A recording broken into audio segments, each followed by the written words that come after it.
네, 안녕하세요. 반갑습니다. 네, 황준원이라고 합니다.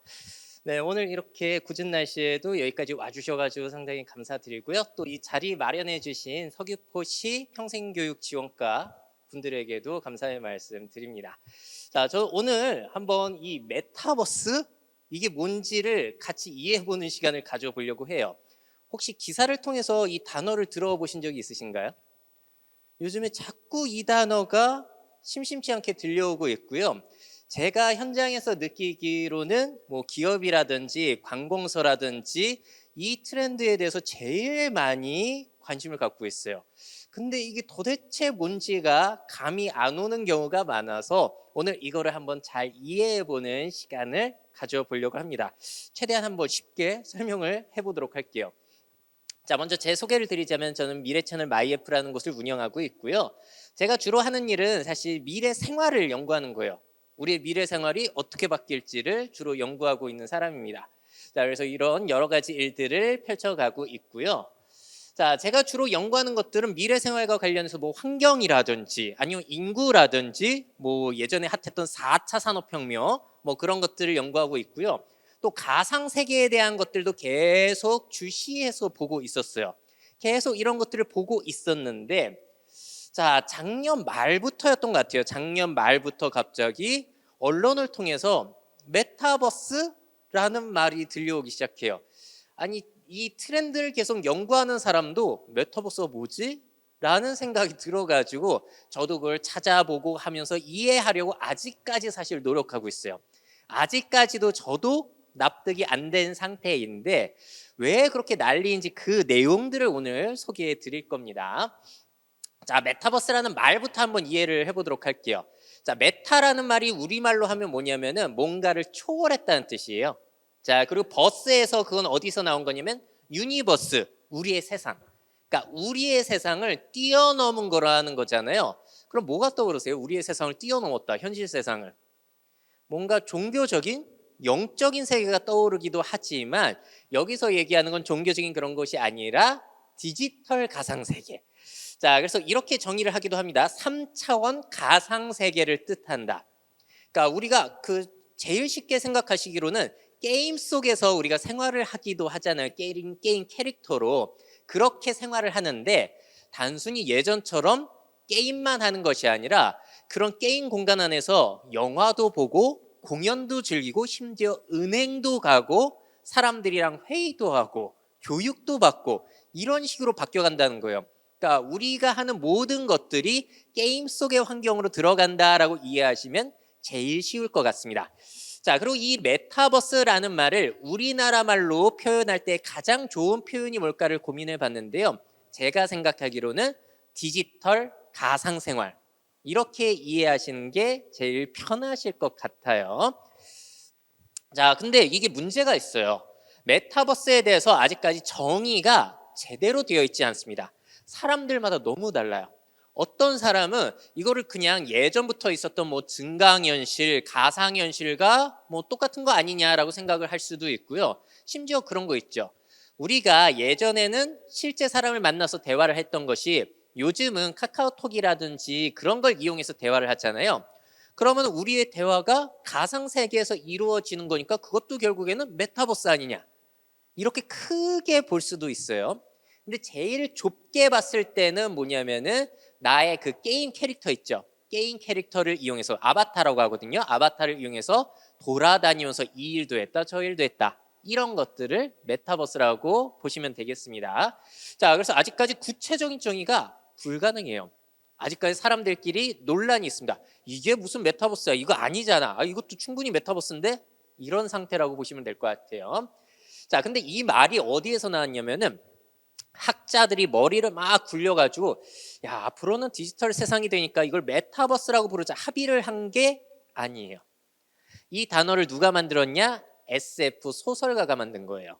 자, 1992년에 미국에서 출간이 된 닐 스티븐슨이 쓴 스노우 크래시라는 소설책에 나왔던 단어가 이제 1992년 이후로 계속해서 등장을 하다가 요즘 제일 많이 사용이 되고 있는 그런 분위기다라고 보시면 되겠습니다. 그래서 소설가가 만든 단어예요. 자, 그래서 이 말을 가장 잘 표현하는 게 뭐냐면은 사실 영화가 있습니다.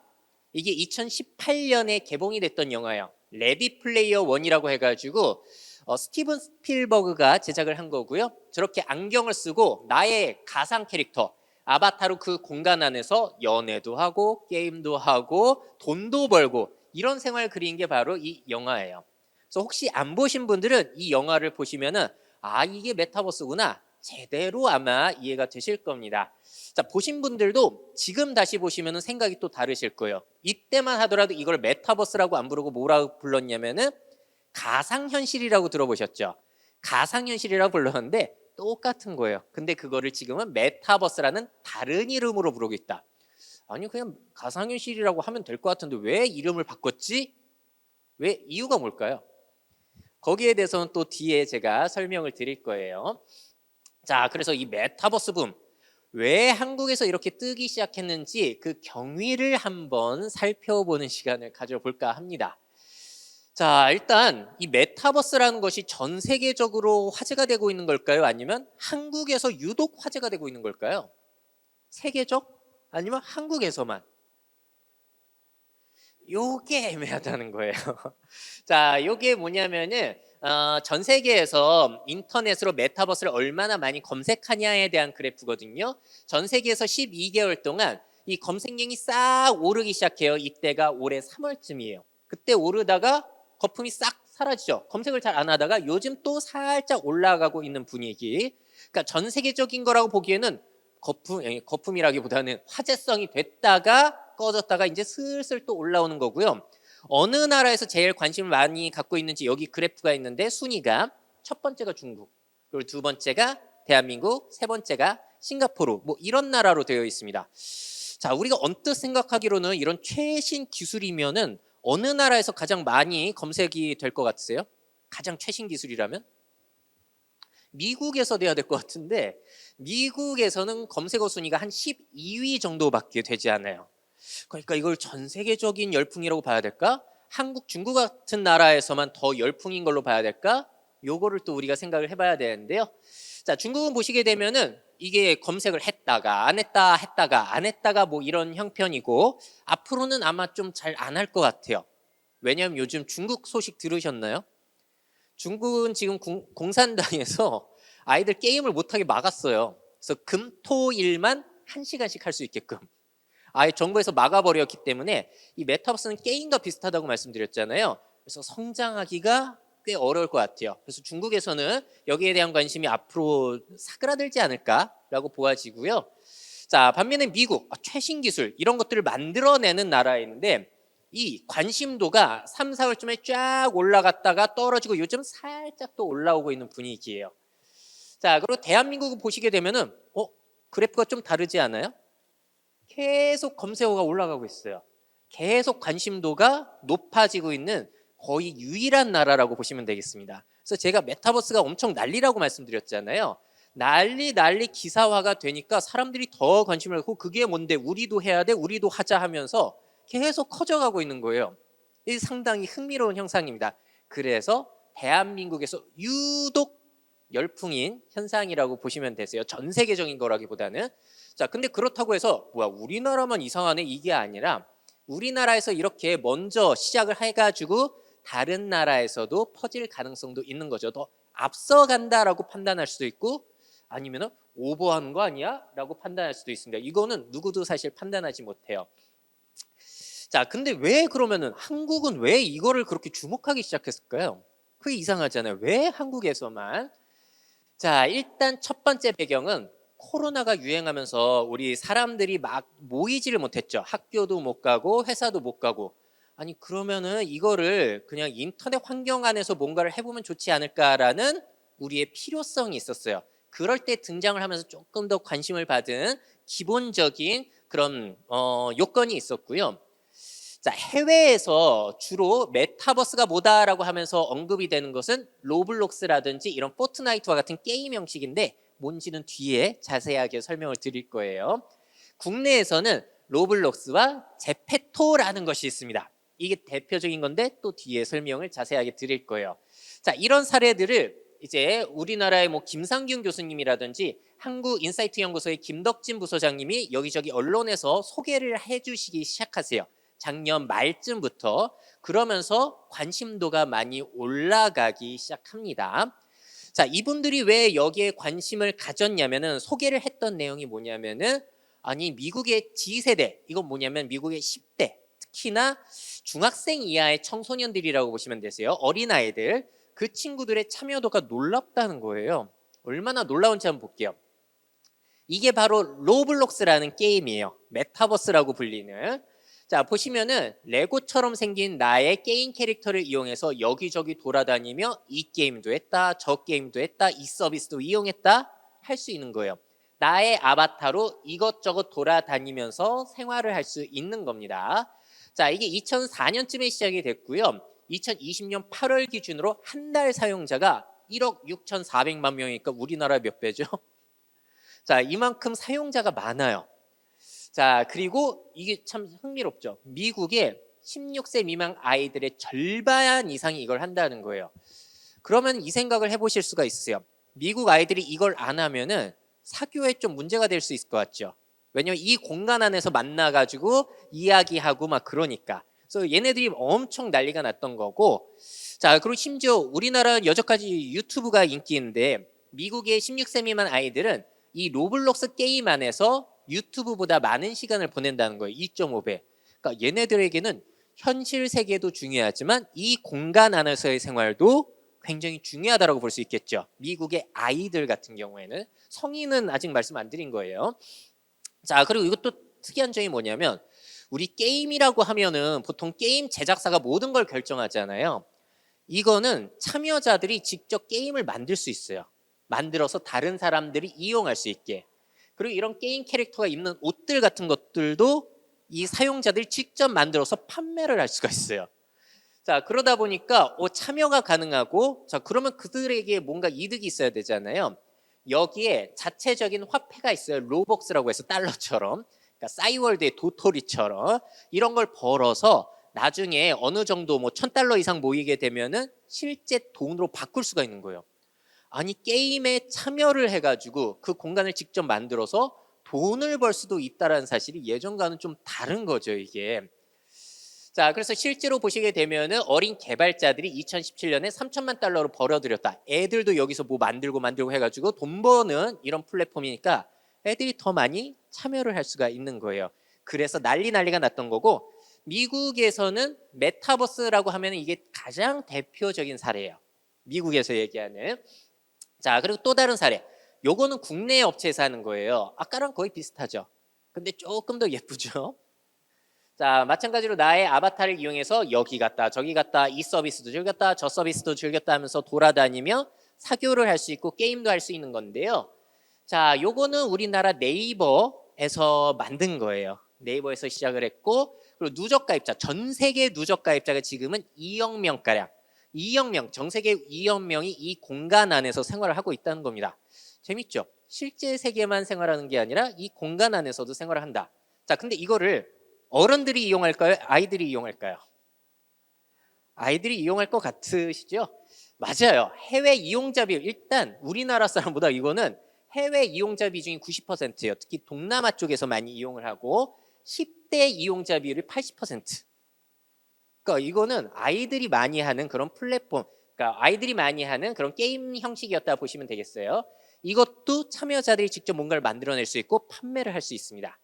자, 이거 동남아에서 많이 이용한다고 말씀드렸잖아요. 그러다 보니까 뭐랑 또 궁합이 맞냐면은 우리나라 K-팝 아이돌 가수들이 인기가 많잖아요. 방탄소년단이라든지 그런 가수들처럼 그런 가수들의 팬층이 여기에 또 들어오게 되면서 우리나라 이 연예기획사 엔터테인먼트에서 이쪽에 또 투자를 해주게 돼요. 여기에서 이제 뭐 팬미팅도 하고 하면서 사람들의 이 팬층을 좀 더 끌어올리게 하려는 거예요. 독특한 시도죠. 자, 여기에서도 아바타 의상을 만들어가지고 한 달에 1,500을 버는 사람이 있어요. 실제 사람 옷이 아니에요. 저 게임 캐릭터가 입는 옷을 만들어서 파는데 가짜잖아요. 그걸 만들어서 1,500을 번다, 한 달에. 이게 이해가 되세요? 세상이 많이 바뀌고 있는 거죠. 근데 물론 이분은 초창기 멤버이고 네이버로부터 어느 정도 지원을 받았다고 본인이 얘기를 하세요. 그래서 그 정도의 혜택이 있었다라고 보시면 되겠고, 자, 그리고 또 이 사례도 재밌는데요. 포트나이트라는 게임이 있어요. 미국 게임. 요거는 이제 우리가 흔히 아는 것처럼 그 공간 안에서 총 쏘고 죽이는 거예요. 근데 서로 총 쏘고 죽일 뿐만이 아니라 서로 싸우지 않는 중립 공간이 있어요. 또 그 공간에서는 이제 게이머들이 참여해가지고 서로 막 사교를 펼치는데, 싸우지 않고 뭘 하느냐? 공연을 보는 거예요. 자, 이게 미국의 유명 래퍼의 공연이 시작되는 모습인데, 공연을 어떻게 본다? 나의 게임 캐릭터로 참여해서 보는 거예요. 자, 지금 가수가 등장을 했습니다. 실제 세상과 다르게 거대화가 되어서 공연을 펼치고요.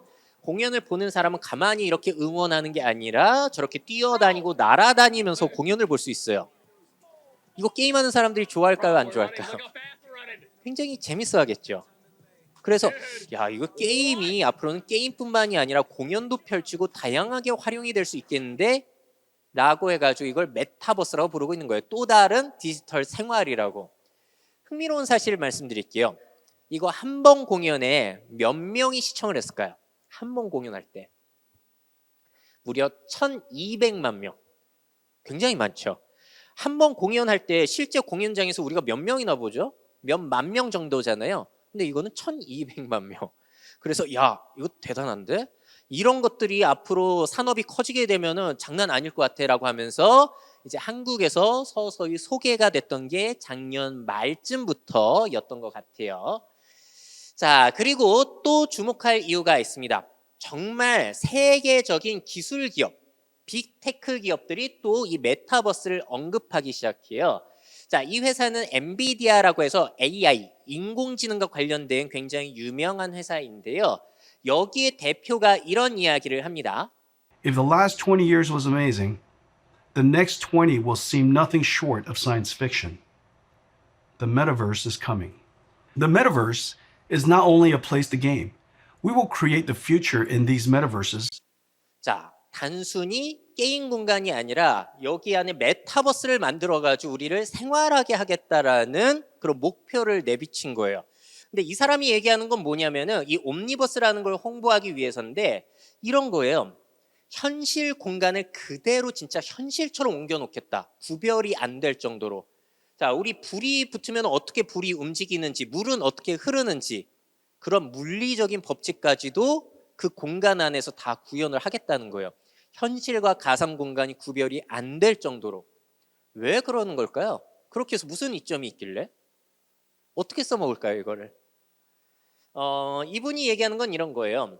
우리가 공장이나 그런 데 로봇을 들여놓을 수도 있잖아요. 근데 그 로봇을 실제로 들여놓기 전에 그 공장과 똑같은 가상 공간 안에서 이 로봇을 도입해가지고 한번 훈련을 시켜보는 거예요.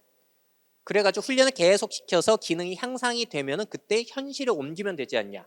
자, 자율주행 자동차도 실제와 똑같은 도로 환경을 만들고 거기에서 자율주행 훈련을 시킨 다음에 그 다음에 현실로 옮기면은 현실에서 사고도 안 나고 좋지 않냐. 이런 목표를 가지고 있는 겁니다.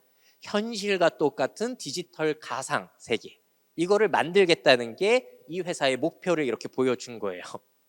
자, 앞으로의 가상 세계가 굉장히 발달할 것만큼은 우리가 예상할 수가 있겠죠. 자, 그리고 페이스북이라는 회사 많이 들어보셨죠? 페이스북. 여기에서도 7월 달에, 올해 7월 달에 갑자기 이 대표가 이런 얘기를 합니다. 대표 이름이 마크 주커버그거든요. 페이스북을 소셜미디어 회사에서 메타버스 회사로 바꾸고 싶어 한다. 우리들도 메타버스 하겠다. 디지털에서 가상생활 하는 거. 라는 발표를 하게 됩니다. On my 자, face. 원래 이 회사는 예전부터 이거를 This 하려고 is 했어요. Horizon. Play stuff, make 저렇게 stuff, has 안경, to- Whoa. VR 헤드셋이라고 하는 Mustache, 안경을 Stuart. 끼게 되면은 나의 What up, 아바타로 Stuart? 사람들이 Wait, I want a 저렇게 mustache. 모여서 공간의 제약 Making 없이 friends with an 모여가지고 Australian named Mark. 미술도 할 수 Actually, 있고 I'm from New Zealand. 이야기도 할 수 있고 회의도 할 수 있고 하는 게 And you 이 can 회사가 even build a 예전부터 world of your 선보였던 own. 서비스였어요. 자, 그러면은 전 세계 사람이 한 공간에 만나가지고 같이 있는 것처럼 얘기할 수 있는 거잖아요. 이게 바로 디지털 공간의 힘이라고 볼 수 있겠습니다. 근데 예전부터 이런 것들을 해왔는데 갑자기 메타버스라는 표현을 써요. 똑같은 기술인데. 왜냐하면 뭔가 새로워 보이고 싶었기 때문에. 뭔가 관심을 더 불러 모으고 싶었기 때문에 이랬다라고도 볼 수 있을 것 같아요. 자, 그래서 우리 그래픽 기술 좋아지고요. 그리고 우리 클라우드 기술, 인터넷에서 막 접속하고 하는 것들, 그리고 통신 기술 좋아지고 있고, 그런 가상 세계에서 생활할 수 있는 이런 장비들도 좋아지고 있으니까 장기적으로 봤을 때, 자, 이러한 메타버스가 앞으로 성장을 할 것 같으세요? 안 할 것 같으세요? 장기적으로는 할 거라고 다들 생각을 하시죠. 그래서 이거는 차세대 성장 산업이 맞기는 해요. 이거를 부정하는 사람은 못 봤어요. 앞으로 디지털 가상세계 망했어. 이런 사람은 저는 보지를 못했습니다. 자, 근데 왜 예전부터 있었던 이야기가 갑자기 작년부터 또 화제가 됐느냐? 여기에 굉장히 큰 이유가 있는데요. 뭘까요, 그게? 이거 굉장히 중요한 얘기예요. 아니, 똑같은 기술을 예전부터 알고 있었던 건데 왜 얘기가 갑자기 나왔지? 뭐가 달라졌길래? 당연 달라진 게 있어요. 어떤 점이냐면은 코로나 때문에 돈이 풀렸잖아요. 그러면서 뭐가 붐이 됐죠? 주식 투자. 그래서 이 주식 투자 정보를 위한 마케팅 용어로, 뭔가 새로운 척하는 용어로 엄청나게 활용이 돼요. 자, 그 주장을 한번 보여드릴게요. 초반에 유튜브에 메타버스를 검색하면 이 이야기를 다뤘던 곳이 어디냐면 거의 다 투자 채널 쪽이 많았어요. 게임을 실제로 하는 사람이 아니라 투자 채널에서. 실제로 아까 보여드렸던 그 뭐 로블록스나 제페토 있잖아요. 그걸 이용하는 아이들은 그거를 게임이라고 생각했을까요? 메타버스라고 생각했을까요? 그냥 게임이라고 생각하고 했어요. 근데 왜 어른들이 메타버스라고 부르냐? 주식 투자를 위한 마케팅적인 용어였던 거예요. 자, 원래 게임, 그리고 가상현실, SNS, 그리고 이커머스, 온라인 쇼핑 같은 거요. 그리고 아바타. 장기적으로 잘 될 거 다 알고 있었어요. 근데 이거를 또 구태의연하게 이야기하면은 관심을 못 얻잖아요. 근데 이거를 이렇게 표현하면 어떨까요? 메타버스가 온다. 뭔가 신선해 보이고, 뭔가 내가 몰랐던 현상 같고, 내가 배워야 할 것 같고, 따라가야 할 것 같은 느낌이 들지 않으세요? 게임 산업 잘 된다 하면은 잘 되겠지 하실 거잖아요. 메타버스가 온다 하면은 뭐지? 우리 한번 배우러 가볼까? 이 생각이 드신다는 거예요. 제 이야기가 맞나요? 동의가 되세요? 자, 그래서 보시면 메타버스를 유튜브에 메타버스까지 적게 되면은 어떤 관련어가 나오냐면은 관련주, 대장주, ETF, 코인, 주식 이런 것들이 나오고 있습니다. 그러니까 이 메타버스 붐의 실체는 뭐냐면 주식 투자가 진짜 큰 역할을 하고 있다는 거예요. 전체는 아니지만. 자, 그래서 메타버스와 관련된 주식 상품들이 쏟아져 나와요. 그러면서 또 관심을 받게 되고, 그러면서 또 다른 기업들이 시도를 하고, 또 관심을 받게 되고 하면서 대한민국에서는 막 알아서 이렇게 관심도가 커져가고 있는 거예요. 사실 예전이랑 달라진 기술은 거의 없어요. 재밌죠? 자, 그래서 구글에서 얼만큼 검색을 많이 하는가에 대한 그래프 대한민국에서 계속 올라가고 있다고 보여드렸는데 연간 검색어를 또 보시게 되면 1위 주식, 3위 엔비디아, 아까 보였던 그 이제 앞으로 우리는 메타버스를 만들 것이다 그런 것들, 4위 상장지수 펀드. 메타버스에 관심 있는 사람들 다 투자 쪽에 관심이 많은 사람들이 많다. 실제로 이용하는 아이들은 이거 게임인데요? 메타버스가 뭐예요? 이런 상황이라는 거. 웃기죠? 자, 근데 미국에서는 그런 분위기까지는 아니에요. 미국에서 그냥 메타버스 하면 아까 보여드린 그 로블록스 같은 거 게임으로 이렇게 돌아다니고 하는 거 그런 정도입니다. 미국에서의 분위기랑 한국에서의 분위기가 좀 다른 부분이 있다. 그래서 투자적인 측면이 있다는 거를 아시면 좋을 것 같아요. 자, 그리고 이런 내용들이 더 뜬 이유는 언론사에서 엄청나게 이걸 보도했기 때문이에요. 새로운 소재가 필요하잖아요. 근데 여기에서 또 문제가 생깁니다. 아니, 메타버스가 제가 아까도 말씀드렸지만 용어 정리가 제대로 안 됐다고 말씀드렸잖아요. 그래서 이 용어를 막 남용을 하기 시작해요. 기자들이. 자, 보시게 그렇다고 제가 기자 욕하는 거 아닙니다. 전 그런 건 아니에요. 자, 보시면 KT에서 메타버스 시니어 치매 예방 활동 지원이라고 하는데 저거 보시면 우리가 지금까지 본 메타버스 사례랑 좀 다르지 않아요? 이렇게 화면 쏴가지고 이렇게 공 던져서 맞추면 그게 사라지고 이런 게임인데 저것도 메타버스라고? 어디까지 메타버스인 거야? 이러면 헷갈리게 되는 거예요. 자, 보세요. 이게 아까 보여드린 강원대학교의 김상균 교수님 메타버스에 대해서 지금 제일 유명한 분이시거든요. 이분은 나이키 신발에 센서 달아서 이제 운동하거나 그러면은 그 정보가 우리 휴대폰으로 되는 거, 그 수년 전부터 있었거든요. 이것도 크게 보자면은 메타버스라는 거예요. 우리 실제 생활의 데이터를 가상으로 갖고 왔으니까. 아니 도대체 어디까지가 메타버스인 거야? 언론 기사를 보면 더 헷갈려요. 그래서 이것도 메타버스야? 이것도 메타버스라고? 자, 그리고 의료계에서도 이제 수술 장면을 저렇게 원격으로 보는 거. 아, 이것도 메타버스라고?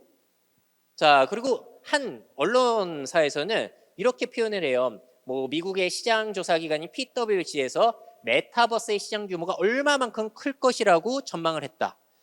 자, 그래서 제가 한번 원문을 찾아봤어요. 찾아보니까 사실 메타버스라는 얘기는 언급조차 안 하고 우리가 예전부터 알고 있었던 VR, AR, 가상현실, 증강현실에 대한 성장 가능성을 메타버스 사례로 소개하고 있는 거예요. 뭐지? 이러면 사람들 헷갈릴 텐데. 다른 매체도 마찬가지예요. 스트래터지 애널리틱스에 따르면 얼마까지 메타버스가 성장할 것이다. 원문 또 찾아봤어요. VR, AR에 대한 얘기인데 그걸 그냥 메타버스라고 해버리시네. 이러니까 사실 헷갈리는 측면들이 있었던 것 같아요. 물론 메타버스 안에는 이런 것들이 다 포함이 돼서 완전히 틀린 얘기는 아니에요. 그런데 헷갈릴 수밖에 없다는 거죠. 자, 그래서 요즘 분위기는 뭐냐면은 이런 산업들 예전부터 있던 것들을 다 그냥 아예 모르겠고 그냥 다 메타버스라고 해버려. 왜냐면 그러면은 관심을 더 끌어모을 수가 있으니까. 그러면 그걸 읽는 일반 우리 국민들 같은 경우는 메타버스가 뭐지? 알면 알수록 모르겠네. 기사를 보면 볼수록 모르겠네. 이런 상황이 되고 있다는 거예요. 그러니까 쉽게 설명하면 뭐라고 말씀드렸죠? 디지털 가상생활. 구체적으로 보자면 게임 같은 공간 안에서 여러 가지 문화생활이라든지 금융 같은 것들이 다 들어오는 거. 이게 메타버스라고 보시면 될 것 같아요.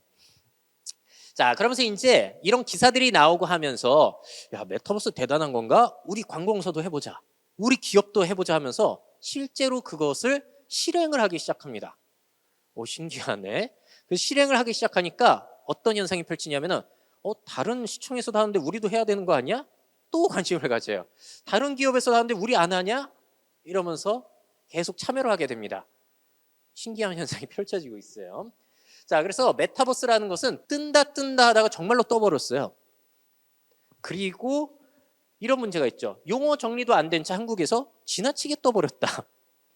그러니까 저는 현장에서 있어서 느낀다고 말씀드렸죠. 매일같이 메타버스에 대한 강연 요청이 올 정도예요.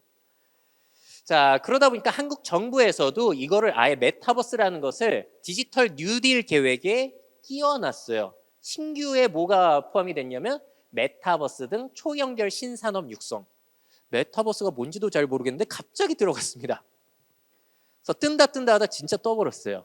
그래서 이거를 우리도 해야 되는구나라는 압박이 더 커져 있는 상태예요. 정부 기관 같은 경우도. 그 실체가 어떻건 이게 거품이건 아니건 이런 식으로 돼가지고 해버려야 되는 상황이 된 것 같습니다. 자, 그럼 지금부터 이런 기업이나 관공서에서 도대체 뭘 하고 있는지 구체적으로 한번 살펴보도록 할게요. 자, 지금까지는 이제 왜 떴는지 설명을 드렸는데 이거 보시면 저거 하는구나 이해가 좀 되실 것 같아요. 자, 일단 그 공간 안에서 쇼핑을 할 수가 있는데요. 계속 말씀을 드렸지만 저런 나의 아바타, 나의 캐릭터에 명품을 입히는 거예요. 이해가 되세요? 자, 저런 명품을 산다고? 그걸 입히면 좋나? 이게 되게 웃기잖아요. 근데 이런 것들이 팔린다는 거예요. 자, 제가 한번 저의 캐릭터를 만들어서 입혀봤어요. 구찌라고 아시죠? 구찌 명품. 그걸 저렇게 입혀봤더니 얼마가 들어가냐면은 실제에서 사는 것보다 싸겠죠, 당연히. 자, 우리 돈으로 치면은 원래 저게 몇백만 원 들어갈 수 있는 것이 저 캐릭터한테 입히면 한 6천 원이면 돼요. 왜냐면 이거 누가 이용한다? 아이들이 이용하니까 비싸면 안 팔려요. 그래서 한 6천 원이면 입힐 수가 있습니다. 그리고 구찌 같은 경우에는 아이들에게 자신의 브랜드를 홍보하려고 더 공간 자체를 저렇게 꾸며놔요. 구찌 매장 같은 것을, 공간을. 그래서 나의 캐릭터로 돌아다니면서 구찌 옷도 보고 이 브랜드가 뭘 소비자들에게 어필하는지 그런 것도 느끼게 해줄 수 있는 공간을 만들어 두는 거예요. 왜 이런 걸 할까요? 아이들이 어렸을 때부터 이런 거에 익숙해지면 얘네들이 커서 소비자가 될 수도 있으니까 투자의 개념이라고 보시면 될 것 같아요. 어렸을 때부터 이제 추파추스 먹으면 커서도 먹고 뭐 그런 거 있잖아요. 어렸을 때부터 스크루바 먹으면 나중에도 먹고 그런 개념이라고 보시면 되겠습니다. 자, 그리고 이것도 마찬가지로 아까 보여드린 로블록스라는 건데 똑같아요. 구찌가 또 이 공간 안에 만들어가지고 저기에 나의 캐릭터의 구찌 아이템이라든지 그런 걸 써볼 수 있게 하는 거예요. 그리고 원하면 구매할 수 있게끔 이런 것들을 투자 개념으로 계속 하고 있는 겁니다. 자, 구찌가 제일 열심히 했어요. 그래서 이 사례를 보면서 우리 기업도 이거 해야 되는 거 아니야? 라는 생각을 가졌던 거죠. 자, 근데 아까도 말씀드렸지만 이거 아이들은 그냥 게임으로 보잖아요. 게임으로 보는 아이들이 이런 공간 만들어 놓는다고 이거 좋아할까요? 별로 안 좋아해요. 좋아요와 싫어요가 있는데 좋아요보다 싫어요가 지금 2배 이상 많아요. 아이들이. 또 다른 조사를 보더라도 다른 게임은 선호도가 되게 높아요. 70% 이상인데 저거는 32%의 선호도. 정작 이용하는 애들은 뭐야? 게임이나 재밌으면 됐지 이걸 왜 만들어? 이런 생각들이 또 있는 거죠. 그래서 무조건 한다고 잘 되는 건 아니라는 거고 구찌는 그래서 투자의 개념으로 하는 거다. 나중에 잘 될 수도 있으니까. 자, 그리고 이런 사례를 보면서 우리나라 편의점 CU 있잖아요. CU도 이 공간 안에 편의점을 만들어요. 가상 공간 안에 편의점? 왜 만들지? 자, 한번 볼게요. 제가 또 제 캐릭터로 돌아다니고 있는 모습이에요. 제가 돌아다니면서 뭘 느꼈을까요? 뭐야 이게? 어쩌라는 거야 이거요? 그러니까 기성세대는 사실 이걸 즐기기가 진짜 힘들어요. 애들은 좋아할까요? 그것도 사실 잘 모르기는 하겠어요. 그래서 저렇게 공간 자체를 만들어 놓고 뭐 이벤트도 하고 그렇습니다. 자, 그리고 삼성에서 지금 갤럭시 새로운 전화기 나왔잖아요. 접을 수 있는 거. 그걸 홍보하기 위해서 또 공간을 만들어 둔 거예요. 뭐 삼성이 돈 많잖아요. 어차피 광고 홍보 써야 되는데 그 비용. 저런 데 만들어 놓는 거 그렇게 뭐 큰 비용 아닐 거예요. 그래서 할 수 있는 거죠. 자, 근데 그 전화기가 싸도 한 140만 원 하는데 한 10대 애들이 그걸 살 수 있을까? 사실 잘 모르겠어요. 해외 홍보하는 용도로는 뭐 괜찮을 수도 있겠죠. 돈 많은 기업이면 하면 돼요. 자, 이제 저런 식으로 활용하고 있는 거예요. 애들한테 이제 어필을 하고 있는 거죠. 성인이라면 어떨까요? 여러분들이 만약에 저렇게 본다고 하시면은 하고 싶은 분 계세요 혹시? 어떠신가요 여러분들은? 나는 저런 거 재밌을 것 같다. 뭐 그런 생각 드세요? 나는 그냥 안 할란다. 동의하시는데요. 이런 차이가 좀 있어요. 자, 그리고 컨벤션이라는 건 여러 사람이 모이는 대규모 행사잖아요. 코로나 때문에 못 해요. 그러면 저런 공간 안에서 하면 되잖아요. 자, 그래서 이제 서울시 같은 경우에도 서울시 관광재단이랑 해서 관광 저런 부스 같은 걸 저런 공간 안에 만든 거예요. 전 세계 사람들이 한국에 오지 못하더라도 여러 관광 명소를 들어가고 여러 사람의 이야기를 들을 수 있고 유명 관광지는 막 360도로 돌아볼 수 있게끔 이런 서비스를 뭐 작년부터 했습니다. 코로나가 터지면서. 자, 그리고 다른 기업에서 이제 온라인 박람회 같은 걸 열어서 저런 가상 캐릭터로 돌아다니게 하면 어떠냐. 사실 이것도 몇 년 전부터 했던 거예요. 근데 메타버스라는 게 용어가 빵 뜨면서 더 관심을 받고 있는 그런 상황이 된 거죠. 예전부터 있었던 게 메타버스라는 새로운 용어가 붙으면서 새로운데 우리 해볼까? 이런 식으로 됐다. 자, 그리고 스포츠 행사도 생각을 해보도록 할게요. 이건 U+의 사례인데요. 자, 야구장을 직접 가는 대신에 나의 응원팀을 선택해가지고 응원복도 저렇게 나의 캐릭터한테 입혀보고요. 실제 야구장은 가지 못하지만 실시간으로 저렇게 헤드셋 끼고 그 안경 같은 거 끼고 볼 수 있게끔 해주는 거예요. 자, 그리고 저 가상 공간에서 저렇게 보는데 눈치 보지 않고 마음껏 응원을 할 수 있겠죠. 코로나 걱정 없이. 자, 그리고 여러 가지 선수의 정보라든지 그런 것도 볼 수 있고 그리고 불꽃놀이도 막 할 수 있는 거예요. 현실에서 못하는 것들을 저기에서는 할 수 있다. 근데 그 현장의 그 생생한 감동은 아무래도 떨어지겠죠. 여러분들이라면은 현장에서 즐기고 싶으세요? 아니면 저렇게 즐기고 싶으세요? 현장에 가고 싶으시다고. 이런 문제가 있어요. 저도 그렇게 사실 동의를 하거든요. 그래서 분명히 저는 이렇게 사용하는 방식은 호불호가 완전히 갈린다. 모든 사람들이 좋아할 방식은 절대로 아니라는 것은 분명합니다. 좋아하는 사람도 분명히 있긴 하죠. 자, 그리고 방송 연예계에서도 이거를 활용하려는 시도들이 있어요. 자, 그 한류 연예인들 있잖아요. 그분들은 전 세계에 돌아다니지 못하니까 몸이 하나다 보니까 저런 공간 안에서 저렇게 자신의 캐릭터로 공연하고 하면은 전 세계 팬들이 즐길 수 있다는 거예요. 말이 되는 것 같기도 하고 아닌 것 같기도 하고 좀 애매하시죠? 자, 저렇게 가수들이 공연을 할 뿐만 아니라 저기서 입은 의상을 또 아바타 그 의상으로 파는 거예요. 그러면 초등학생들이 또 구매하겠죠. 우리 언니들이 입은 거, 아니면 우리 누나가 입은 거 나 이 사야지. 우리 형이 입은 거 사야지. 이렇게 된다는 거죠. 비싸지 않으니까 막 산다는 거예요. 그럼 연예 기획사의 새로운 수익 수단이 되는 거네. 이렇게 되는 거고요. 자, 저 공간 안에서 우리나라 블랙핑크라고 해가지고 인기가 굉장히 많은 그룹이 있어요. 여자 걸그룹. 팬 사인회를 저렇게 가상 캐릭터로 하는 거예요.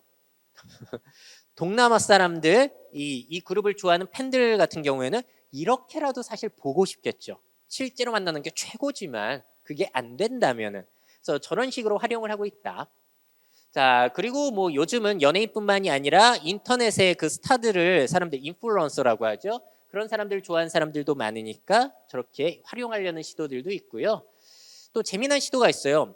그러면 어차피 가짜 공간이고 가짜 사람이니까 가수를 데뷔시킬 때 아예 처음부터 인공 가수를 데뷔시키면 되는 거잖아요.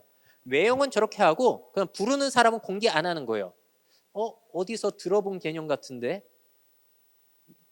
1999년이었나요? 8년이었나요?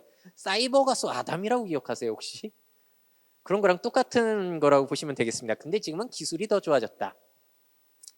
자, 그리고 똑같은 기술이에요. 아담 같은 건데 사람 형태가 아니라 저는 토끼 모양으로 해가지고 음반을 내는 게 있어요. 아포키라고 해가지고 한번 보실래요? 어차피 가상인데 꼭 사람을 닮을 필요는 없잖아요. 토끼 모양으로 하면 되는 거예요. 더 호감을 사면 되는 거니까. 그래서 저렇게 공연도 펼치고 음반도 계속 내고 있는 거예요. 그럴 수도 있겠다. 뭐 노래가 좋으면 이해할 수 있지. 사람이 이상하면 차라리 저런 게 나을 수도 있겠다. 라고 생각하는 사람도 있을 거예요. 자, 그리고 이런 가상 캐릭터를 만들어서 뭘 할 수 있냐? 우리 시정의 활동, 우리 뭐 관공서의 활동을 알릴 때 사람 대신에 가상 캐릭터를 이용하면 돼요. 왜일까요? 이건 일본의 사례이고요. 사람 같은 경우에는 실수를 하죠. 뭐 옛날에 무슨 사건이 있었다, 음주운전을 했다 하면 문제가 되잖아요. 근데 저런 가상 인간을 홍보 모델로 내세우면은 그럴 위험이 없어요. 얘가 음주운전을 하진 않을 거잖아요. 그렇기 때문에 한번 이런 시도 해보자 라는 것들이 있는 겁니다. 자, 그래서 이런 식으로 한번 종합적으로 생각을 해보시면 좋을 것 같아요. 현실이건 가상이건 사람들이 모이는 곳엔 돈이 모이고 홍보의 장으로 활용될 수 있다. 그쵸? 현실이건 가상이건 뭐가 중요합니까? 사람들이 모이면은 이제 거기에서 뭐 광고도 할 수 있고 돈도 벌 수 있는 그런 환경이 펼쳐지는 거예요. 자, 그리고 이게 연령대가 어리면 어릴수록 여기에 굉장히 익숙하기 때문에 그들을 위한 미래 시장으로서는 굉장히 성장 가능성이 높다라고 볼 수가 있겠죠. 그래서 우리 한번 해보자라는 분위기가 지금 있는 거예요. 자, 그리고 이 공간 안에서 사무 업무를 하는 것도 가능할까요? 여러분들 실제 사무실을 출근 안 하고 아예 그냥 출근을 저런 가상 공간으로 하면 어떨 것 같으세요? 그런 시도가 실제로 이어지고 있습니다.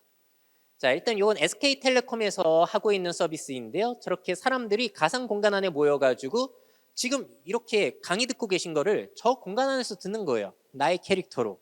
그럼 이렇게 오실 필요가 없는 거죠. 자, 저런 게 있고요. 그래서 채용 설명회 같은 것도 아예 저런 식으로 한번 해보자 라고 하는 건데 저게 왜 가능하냐? 신입사원 채용에 가는 사람들은 보통 연령대가 20대 중후반쯤이에요. 아니면 20대 그냥. 그래서 그 친구들에게는 거부감이 덜 하잖아요. 근데 만약에 뭐 시니어들 60세 이상의 채용 설명회를 저 공간 안에서 한다? 가실까요? 사람들이?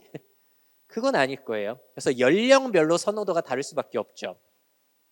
자, 그리고 서울시에서도 메타버스의 스타트업 공간, 서울 창업 허브 월드를 만들었다. 창업을 홍보하고 지원하는 공간을 저 공간 안에 만든 거예요.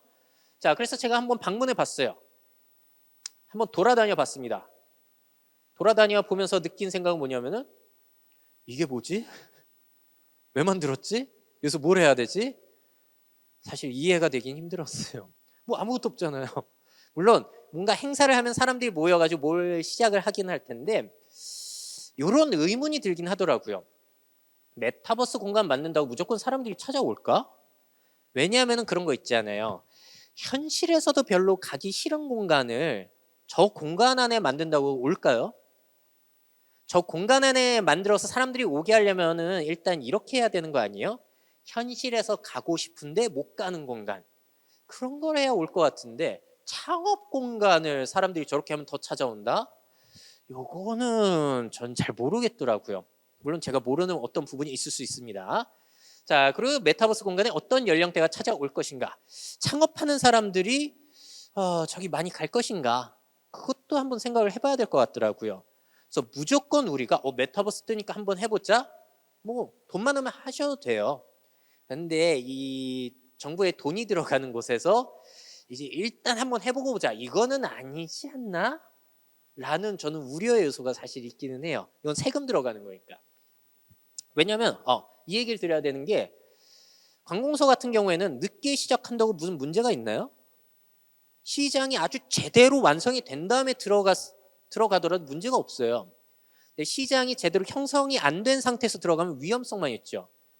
먼저 들어가야 되는 경우는 기업들이 하는 거잖아요. 그 시장을 차지하기 위해서. 근데 정부 관공서에서는 먼저 할 이유가 사실 없어요. 나중에도 전혀 문제가 되지 않기 때문에. 자, 그리고 이게 바로 대표적으로 요즘에 많이 사용이 되고 있는 가상 그 업무 공간이요. 가상 사무실 프로그램들인데요. 이 여기 있는 거는 게더타운이라는 거고 제일 끝쪽에 있는 거, 중간에 있는 거는 혹시 부동산 회사 직방이라고 아시나요? 직방. 직방에서 만든 메타폴리스라는 거 뒤에 또 보여드릴 거예요. 다 오비스라는 것들이 있는데 가상 사무실 어떻게 생겼는지 한번 구경해 보시죠. 자, 게더타운은 이런 거예요. 게임 같죠? 근데 다른 사원한테 내가 가까이 가게 되면은 그 사원의 카메라가 켜져요. 컴퓨터 카메라, 웹캠이. 그래서 함께 있는 것처럼 얼굴 보고 대화할 수 있게 해주는 거예요. 계속 켜져 있는 게 아니라 다른 사람한테 가까이 가면은 대화가 시작되는 겁니다. 재밌죠? 게임 공간이 사무실처럼 바뀐 거예요. 그래서 두 사람이 지금 우리 회의 중이니까 잠깐 나가줄래? 라고 했더니 지금 쫓겨난 거고요. 다른 데 가봤더니 두 사람이 뭘 하고 있을까요? 게임하고 있는 거예요. 테트리스. 그러니까 저 공간은 여기에 영상 틀어두는 공간을 만들어둘 수도 있고 뭘 적는 공간을 만들어둘 수도 있고 게임 공간을 만들어둘 수 있고 해가지고 현실 공간을 정말 그대로 정말 가상 세계에 옮겨 놓을 수 있는 거예요. 다만 형식 자체가 저렇게 게임 형태로 조금 유치해 볼 수도 있는 그런 형태로 되어 있는 거죠. 근데 이런 형태로 되어 있어가지고 더 좋다라는 사람도 있고 유치하다라는 사람도 있고 해서 문제가 그거예요. 호불호가 갈린다. 모든 사람들이 좋아하기에는 좀 무리가 있다라는 측면이 있죠. 자, 그래서 이걸 이용해서 LG화학, LG그룹이 이런 걸 시도를 많이 하거든요. 지금 보시는 자, 이 사례 한번 화면이 보여드릴게요. LG 디스플레이 메타버스 교육장입니다. 보시는 것처럼 오래전 출시된 2D 게임을 하는 것 같은 레트로한 화면 구성이 이 플랫폼의 특징입니다. 여기 보이는 모든 것들을 사용자가 직접 다 만들 수 있는데요. 각 건물들 안에는 8명으로 구성된 5개의 팀홀이 있고요. 그래서 총 25개의 팀홀이 있는 200명 규모의 교육장이 메타버스 안에 구성된 거죠. 보시는 것처럼 메타버스에서 마주쳤을 때 자연스럽게 화상소통을 할 수도 있습니다. 뿐만 아니라 신입사원들은 자기소개나 팀장 손질부터 시작해서 릴레이 미션, 캐치마인드, 이미지 게임, 라이어 게임, 밸런스 게임 등 팀 단위 액티비티를 바로 이곳에서 진행하고 있습니다. 메타버스를 활용해서 온라인으로 교육을 한다고 해서 좀 어색하고 서먹서먹할 줄 알았는데 그 안에 같은 팀원들끼리만 모이는 방도 있고 게임도 하고 오히려 더 친근한 분위기였던 것 같아요. 비록 가상 공간이었지만 동기들과 함께 교육을 받고 있다는 느낌을 강하게 받았던 것 같아요. 자, 어떻게 보셨나요? 가상의 공간에서 코로나 때문에 못 만나니까 더욱더 이게 활성화가 됐던 거고요. 자, 그리고 또 아까 말씀드린 직방 있잖아요. 정말로 놀라운 뉴스가 있어요. 이 회사는 원래 사무실이 있었어요. 근데 그 사무실을 없앴어요. 원래 있던 사무실에서 짐을 아예 빼버렸고요. 그럼 그 사람들이 출근을 어디로 할까? 이분들이 아예 가상의 사무실 공간을 만든 거예요. 그거의 이름이 메타폴리스라는 겁니다. 자, 거기에 대한 뉴스도 있으니까 다른 기업에 또 보여드릴게요. 방문하면 게스트 방문증을 받는 것처럼 직방에서도 직방의 메타버스 프로그램에 게스트 아이디를 부여받았는데요. 로그인을 하니 여러 캐릭터 중 마음에 드는 캐릭터를 선택해 고를 수 있었습니다. 접속을 누르자 직방의 오피스가 입점해 있는 4층으로 바로 들어설 수 있었는데요. 테이블엔 직원들이 모여 일을 하고 있었습니다. 엘리베이터를 이용해 1층 로비로 이동할 수 있고 건물 밖으로 나가 외부를 돌아다니는 것 역시 가능했습니다. 메타폴리스, 도대체 어떤 건가요? 메타폴리스는 가상 공간에서 만나서 같이 근무할 수 있도록 그런 협업 툴이라고 보시면 될 것 같습니다. 코로나19가 장기화되는 추이를 보면서 여러 가지 이제 고민을 한 끝에 코로나랑 상관없이 우리 회사는 오프라인 오피스를 없애고 앞으로도 영원히 재택근무를 하자 이런 결정을 내렸습니다. 2월 1일부터 원격 근무를 시작했고 오프라인 오피스를 폐지했습니다. 좀 더 원격 근무에 그리고 한국 환경에 맞는 그런 프로그램을 한번 개발해보면 어떨까 이런 상상을 한 끝에 이제 사내 개발진이 메타폴리스를 개발하게 됐습니다. 자, 저렇게 사무실을 아예 없애고 가상의 공간을 만들어서 출근을 하는 회사가 직방이라는 거예요. 아, 재밌죠? 아, 그리고 마지막으로 또 보여드리는 건 오비스라는 건데 저거는 가까이 갔을 때 카메라가 켜지는 건 아닌데 마이크가 자동적으로 켜져요. 그래서 가까이 가면은 그 사람의 이야기가 들리고 또 멀리 떨어지게 되면은 목소리가 작아지고 그러니까 이런 것들이 막 생겨나고 있습니다. 그래서 지금 보여드린 이런 것들은 가상 오피스에 나의 캐릭터, 아바타로 출근해서 떨어져 있지만 함께 있는 것처럼 근무를 하게 하려는 시도들이 이어진 거예요. 근데 의문이 있죠. 코로나가 끝나면 어떻게 될까요? 그리고 위드 코로나 시대라고 하잖아요. 그냥 우리 그냥 같이 살자. 그래도 이런 시도를 많이 할까요? 그거는 또 의문점이 아무래도 있는 것 같아요. 자, 여기에 대해서 의견이 갈립니다. 어떤 사람은 야, 멋지다. 출퇴근에 스트레스 없이 참 좋을 것 같다라는 의견도 있고 야, 이런 기업들 많아지면은 나는 그냥 서울 같은 데 말고 당장 강원도에 가가지고 살고 출근을 그냥 그 공간으로 하면 좋겠다. 이런 긍정적인 의견이 있고요. 부정적으로 보는 사람이 있을까요, 없을까요? 있죠. 부정적인 의견은 이거예요. 이거 거품이다. 아니 결과적으로 그냥 화상회의인데 왜 굳이 캐릭터를 이동시키는 번거로움을 쓰느냐라는 거예요. 자, 또 다른 사람도 마찬가지예요. 출근하는 과정, 회의실 들어가는 과정 같은 걸 굳이 애니메이션으로 표현할 필요가 뭐가 있지? 그냥 뭐 줌이라든지 요즘 많이 이용하는 것처럼 그냥 그거 클릭해서 보면 되는데 왜 이동시켜야 돼? 번거롭게. 이런 생각들이 있어요. 여러분들은 어느 쪽에 좀 더 공감이 되세요?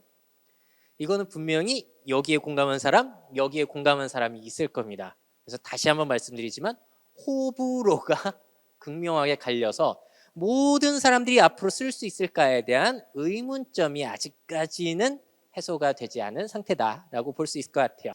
자, 보시면은 이런 게임 형식의 가상 오피스는 좀 새롭잖아요. 근데 이 방식은 좀 많이 보지 않으셨어요? 그 화상 카메라 켜가지고 다 같이 얘기하는 줌이라고 그런 것들.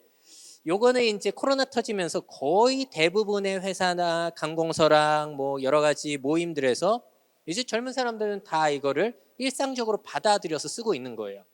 근데 코로나 터지고 이런 프로그램을 쓰자라고 했을 때 사람들이 거부감을 갖거나 그러진 않았어요. 난 안 할래 그런 거 그거 왜 해라고 그런 것들은.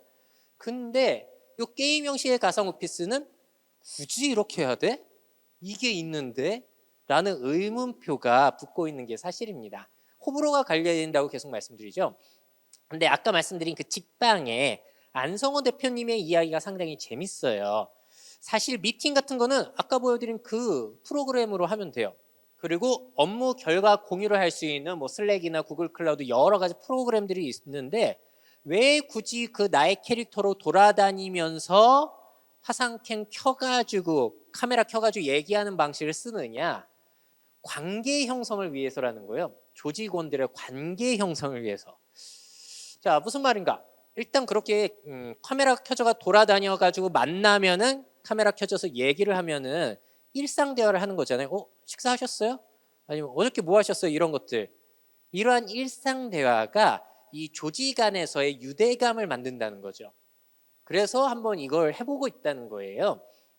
그리고 이분이 또 하시는 이야기가 저렇게 가상 사무실을 만들게 되면은 지역에 상관없이 함께 일할 수 있는 기회가 있지 않냐. 전국에 있는 사원들까지 해가지고. 자, 그리고 요즘은 개발자, 프로그래머 구하기가 하늘의 별따기잖아요. 능력 있는 프로그래머들은 몸값이 막 올라가니까. 근데 그 훌륭한 개발자를 채용할 수 있는 유인 요소가 된다는 거예요. 당신 능력 있죠? 근데 우리 회사로 오면은 지역에 상관없이 당신이 어디 있든지 상관없이 편하시게 일할 수 있어요. 우리 회사로 오면은. 이런 유인 요소가 된다는 거고. 또 이거 웃겨요.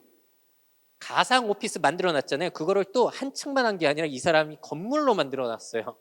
그리고 4층만 써요. 나머지는 뭐 하냐? 그 가상 오피스, 가상 사무실을 임대하겠다는 거예요. 다른 사람들한테. 이거를 누가 임대할까요?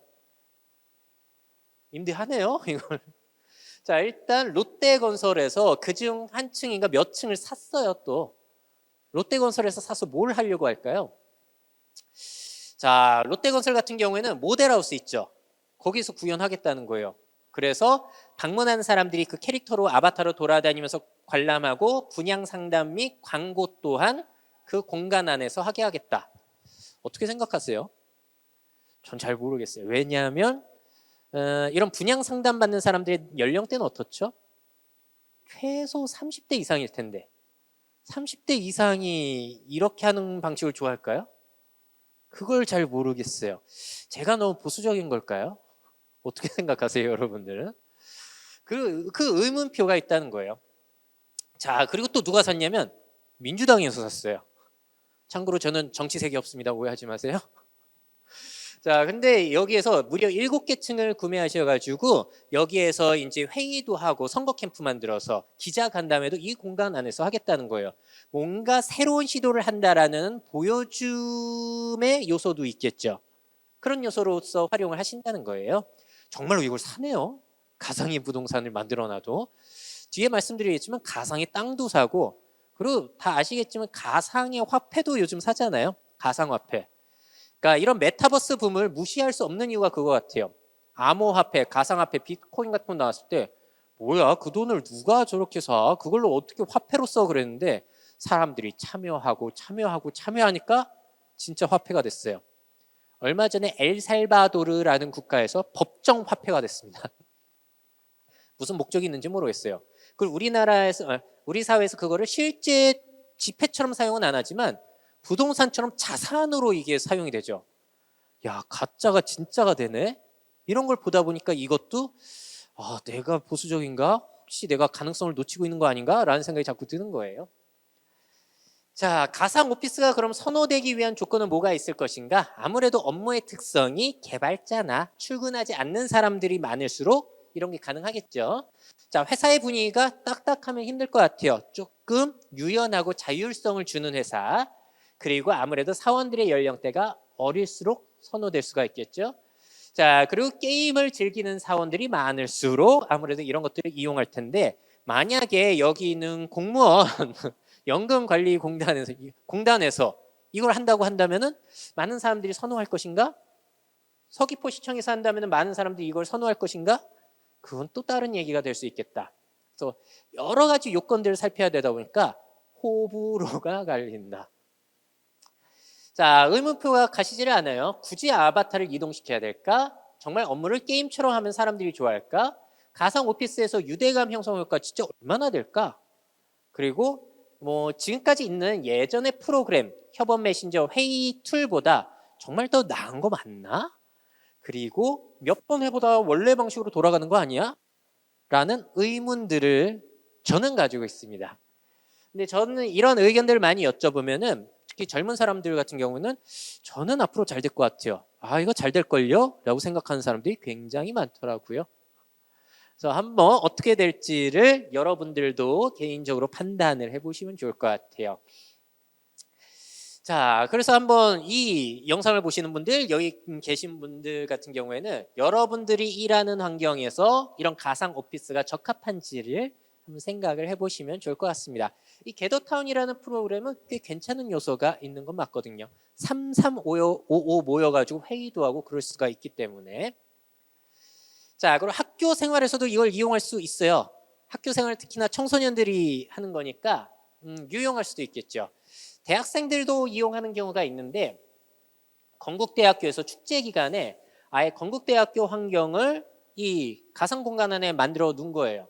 그리고 참여자들은 저렇게 자신의 캐릭터 만들어서 돌아다니고 채팅도 하고 저렇게 스쿠터도 하고 게임도 즐기고 한다는 겁니다.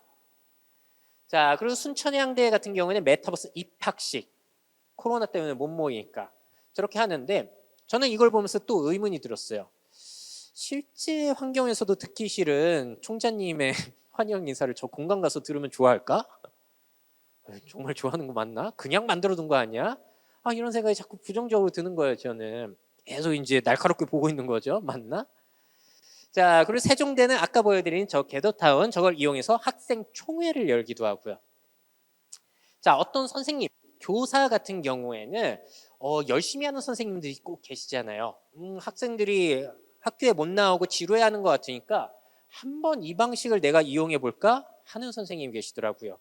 그렇게 설명하신 영상을 제가 유튜브에 있어가지고 잠깐 가져와 봤습니다. 잠깐 요거 재생 버튼 좀 눌러볼게요. 그러면 이렇게 돌아다니면서 미션을 완료한 사람은 자기 자리에 앉아 영상을 보고 있읍시다. 모두 자리에 앉고 정리가 되면 새로운 방의 문이 열립니다. 미션 2는 학생들이 게임처럼 저걸 즐기는 지내면서 거예요. 가장 기억 남는 활동을 적는 거예요. 한 학기 동안 여기에 기억에 X로 남는 일 들어가면 적어보자. 뭐 그런 거. 이런 식으로 쓰면 됩니다. 그리고 미션 2. 이번에는 1학기를 마치면서 선생님에게 하고 싶었던 말을 적어볼게요. 마지막 미션 3은 우리 반 친구들에게 한 줄 편지 쓰기입니다. 그러니까 롤링 학생들한테 페이퍼라고 마치 하지? 게임의 이것도 미션을 X 주듯이 들어가서 하고 있잖아요. 자, 이런 것들은 그러면 이제 이렇게 돌아다니 여러분들이 이제 요 유튜브 가셔가지고 좀 더 자세하게 보실 수 있어요. 이분 거니까 길게는 못 보여드려요. 근데 요게 방학하기 전에 이벤트성으로 하는 거예요. 실제 수업에서 중요한 건 사실 국어, 영어, 수학 뭐 이런 것들이 중요시되고 있잖아요. 그런 것까지는 사실 아직 하기는 어려워요. 한 학기 동안 뭐가 좋았냐? 이런 거 하기로는 애들이 굉장히 좋아하겠죠. 우리 선생님 최고다. 옆반은 이런 거 하는데 우리는 왜 안 해요? 라고 애들이 충분히 할 것 같지 않으세요? 그래서 굉장히 열심히 하는 선생님이시라고 생각이 들어요. 자, 그래서 지금은 할 수 있는 게 많지는 않은데 점점 좋아지겠죠. 야, 앞으로 교육 환경도 이런 식으로 되려나? 라는 생각이 드는 사례입니다. 그러면 자, 그리고 지금부터는 또 이제 한 단계 심화된 얘기예요. 지금까지도 좀 이상한 얘기였는데, 근데 지금까지 보여드린 건 사실 좀 유치한데 애들이나 하고 젊은 애들이나 좋아하는 거 아니야? 라는 생각이 많이 드셨을 것 같아요. 지금부터 보여드릴 거는 성인판입니다. 그렇다고 해서 뭐 이상한 건 아니고요. 성인들이 진짜로 돈이 돼요. 여기는 경제활동이 포함이 된 이 환경을 보여드리려고 해요. 자, 일단 여러분들에게 조금 어려울 수도 있는데 최대한 좀 설명을 쉽게 드려볼게요. NFT라는 것이 세계적으로 이거는 트렌드 맞아요. 세계적으로 화제가 된 기술이 있는데요. 이게 뭐냐면은 뭐 대체 불가능 토큰이라고 하고요. 좀 쉽게 설명드리자면은 각각의 가치가 다른 디지털 자산의 소유권, 거래 이력을 블록체인으로 저장한다. 자, 이게 무슨 말이냐? 디지털 파일들 있죠. 음악 파일, 아니면 그림 파일, 동영상 파일. 그런 것들의 소유권을 블록체인이라고 하는 그 가상화폐에 쓰이는 기술 있잖아요.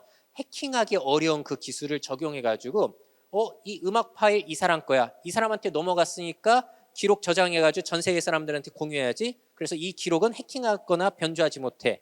이런 식으로 관리하는 게 NFT라는 거예요. 사례로 보시면서 이해하시는 게 더 편할 것 같아요. 자, 제가 저런 이미지를 만들어서 인터넷에 올렸다고 해볼게요. 이거를 NFT로 만든다는 건 뭐냐면은 일단 이 이미지 파일을 인터넷 서버에 업로드해가지고 저장을 하는 거고요. 그 거래 이력은 블록체인을 이용한다라고 보시면 되겠습니다. 이게 위변조가 불가능해가지고 이거 괜찮은 방식이다 해서 주목을 받고 있는 거거든요. 자, 유명 사례가 이거예요. 크리스티 경매라고 굉장히 유명한 경매 행사가 있어요. 근데 여기에 이런 그림 파일이 올라옵니다. 이거는 실제 그림이 아니에요. 뽑아서 우리가 만질 수 있거나 집에 걸어 놓을 수 있는 그림이 아니라 컴퓨터 상에서 볼 수 있는 그림이거든요.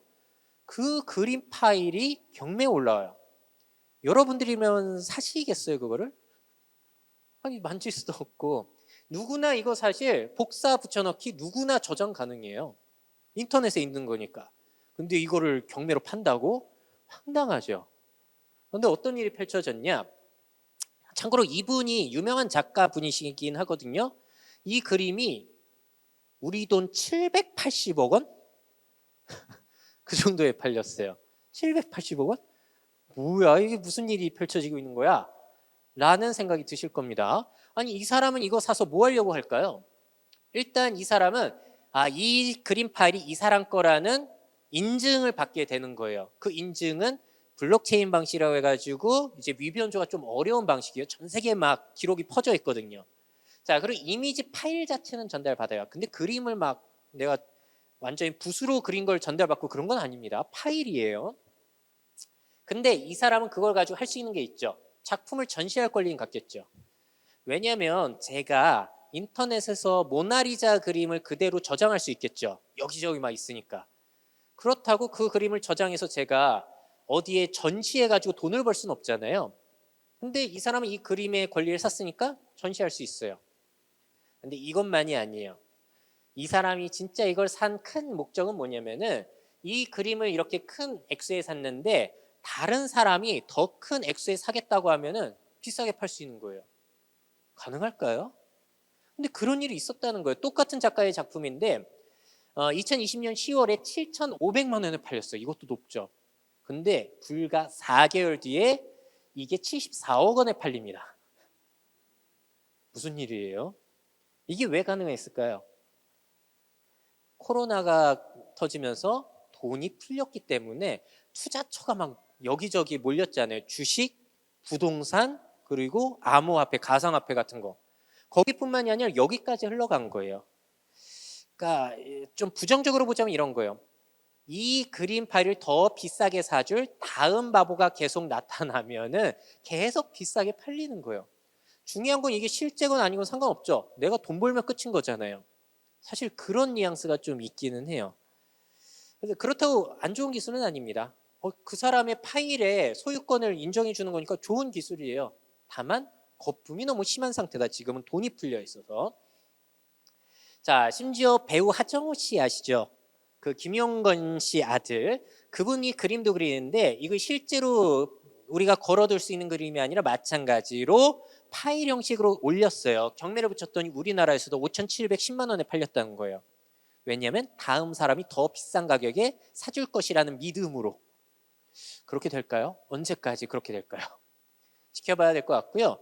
이거는 그냥 뭐 암호화폐 고양이라고 보시면 되는데, 블록체인 고양이, 각각의 고양이가 달라요. 교배하면 또 다른 고양이가 나옵니다. 인터넷에서 막막. 근데 각각의 가치가 달라요. 그래서 이 한 고양이의 가격이 막 10억 원에 낙찰이 돼요. 더 비싼 가격에 누가 사줄 거라고 보는 거예요. 이게 무슨 일이죠? 암호화폐 붐을 생각하면 이것도 이상한 건 아니죠, 사실. 가짜 돈이 진짜 돈이 됐잖아요. 그리고 인터넷에 돌아다니는 귀여운 저 그림이 6억 원에 낙찰이 되기도 하고요. 자, 그리고 농구 경기에서 멋진 장면을 저렇게 짧게 만들어내는데 이게 막 팔리는데 1억 원에 팔리기도 해요. 옛날에 우표 수집 같은 거 있었죠. 우표가 귀한 거면 더 비싸게 팔리잖아요. 똑같은 거예요. 그거의 인터넷 버전, 파일 버전이라고 보시면 되세요. 사실 우표도 그냥 종이잖아요. 그걸 더 비싸게 산다고? 그거 바보 아니야? 이렇게 생각할 수도 있죠. 그게 인터넷 버전으로 갔다라고 보시면 되겠습니다. 자, 뭐 여러 가지 사례가 있어요. 뭐 인터넷에서 쓴 문장이 더 비싸게 팔리기도 하고, 거기에 인테리어를 했더니 그게 비싸게 팔리기도 하고. 이 상황이 너무 웃기잖아요. 한 영화 감독이 자신의 1년치 방귀 소리를 모아가지고 올렸더니 그걸 10만 원에 누가 사더라는 거예요. 웃긴다. 그래서 기자님이 이렇게 적으셨죠. 미쳐 돌아가는 NFT 시장. 근데 이게 앞으로 어떻게 될 것인가? 이게 상당히 흥미로운 부분입니다. 이걸 왜 설명을 드렸냐면은 그 메타버스 공간에 어떻게 적용이 될까요, 이게? 이때부터는 진짜 실전 돈으로 들어가게 되는 거예요. 투자 개념으로. 자, 디센트럴랜드 더 샌드박스라고 해가지고 아까 로블록스, 제페토와 비슷한 게 있어요. 그거의 성인 버전입니다. 형식은 똑같아요. 나의 아바타로 저렇게 돌아다니고 이것도 했다 저것도 했다 공연도 봤다가 뭐 할 수 있는 건데 게임도 즐겼다가 그림도 샀다가 이렇게 할 수 있는 거예요. 자, 근데 저거는 일단 저 디지털 공간 안에 땅의 수를 일단 한정을 시켜놨어요. 아니 인터넷 공간 안에 땅이 어디 있어요? 근데 그걸 가상의 땅을 9만 개 만들었어요. 9만 개로 한정 지어가지고 그 9만 개를 판매를 해요. 근데 웃기는 게 뭐냐면은 저는 이 소식을 2018년부터 들었어요. 그래서 이렇게 생각했죠. 봉이 김선달 아니야? 가짜 땅을 왜 팔어? 저걸 누가 사? 샀을까요? 안 샀을까요? 사람들이 사는 거예요. 그게 또 심지어 사람들이 몰리는 지역의 저점은 더 비싼 가격에 팔리고 도로 가까이 있으면 그 점은 더 비싸게 팔려요. 무슨 일이죠 이게? 자, 그래서 가상의 희소성을 만들어 놓고 실제 부동산처럼 가격이 올라가게 만들어 놓은 거예요, 시스템을. 그래서 몰리고 사람들이 하다 보니까 저렇게 여러 가지 도시들이 지금은 생겨났어요. 그리고 땅 가격이 지금 판매가 되고 있는데 각각의 가치가 다르거든요. 저 비싼 땅은 그 잘 나갈 때 보니까 1,400만 원. 처음에 시작할 때는 1,000원 뭐 이랬을 거예요. 몇 배 차익이에요, 이게? 어쨌든 처음에 시작했으면 돈 버는 거죠. 진짜건 가짜건 뭐가 중요하냐? 돈 벌면 장땡이지. 뭐 이런 생각들 할 수 있겠죠. 그러니까 저도 자꾸 생각이 바뀌더라고요. 진짜면 가짜면 뭐 그게 뭐가 중요해? 돈 벌면 되는 거 아니야? 이 어떻게 봐야 될까요? 근거가 없기는 한 건데. 자, 싸더라도 이게 한 340만 원 하더라고요. 가격이 너무 올랐어요. 앞으로 더 올라가면 어떡하죠? 이게 실제가 되면 어떡하죠? 이 현상이?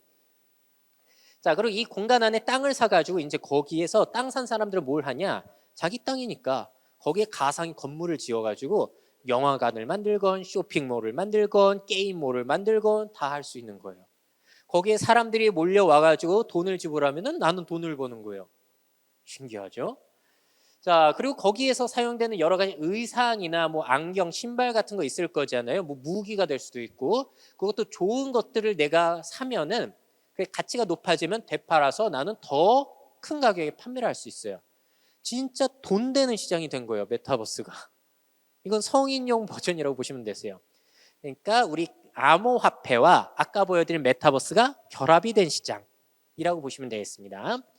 자, 그리고 이 공간 안에서는 화폐 자체가 또 가상화폐가 있어요. 마나라는 화폐인데 가격이 막 올라갔다. 이게 처음에 몇 배가 냈어요. 근데 지금은 얼마예요? 1,100가 올라갔다가 떨어졌다가 또 올라갔다 하고 있습니다. 그러니까 이게 이 게임이 잘 되면 잘 될수록 이 메타버스가 잘 되면 잘 될수록 이 화폐 가격이 어떻게 될까요? 계속 높아지는 거예요. 잘 될 것이라는 기대감에 투자를 하는 사람들이 있다. 나중에 어떻게 될까요? 쪽박일까요? 대박일까요? 궁금합니다. 너무 궁금해요. 자, 근데 저는 처음에 이거를 이 사기꾼들이네 라고 생각했어요. 근데 요즘은 좀 생각이 바뀌는 이유가 뭐냐? 유명한 회사들이 여기에 땅을 사가지고 실제로 뭔가를 건설하고 있어요. 소더비 경매 혹시 들어보셨나요? 여기 땅 사가지고 경매소를 가상으로 만들고 여기에서 디지털 그림을 경매를 해요. 메이저 회사들이 참여를 하네.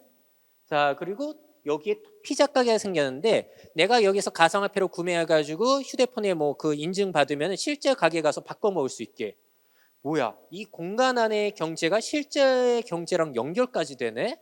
물론 아직까지는 어려워요, 복잡해요.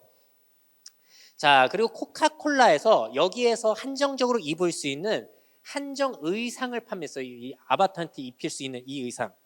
여러분들이라면 얼마까지 주고 구매하실 용의가 있으세요? 그래도 코카콜라가 만든 유일한 옷이니까 더 비싸게 팔릴 수도 있잖아요. 얼마까지 주실 의향이 있으세요, 여러분들은? 그럼 우리끼리 경매해볼까요? 이게 7억 원에 팔렸어요. 이거 어떻게 봐야 될까요? 다음 사람이 더 비싸게 사줄까요? 이 참 신기하죠. 자, 그래서 이런 아이템들이 7억 원에 팔렸다는 거고요.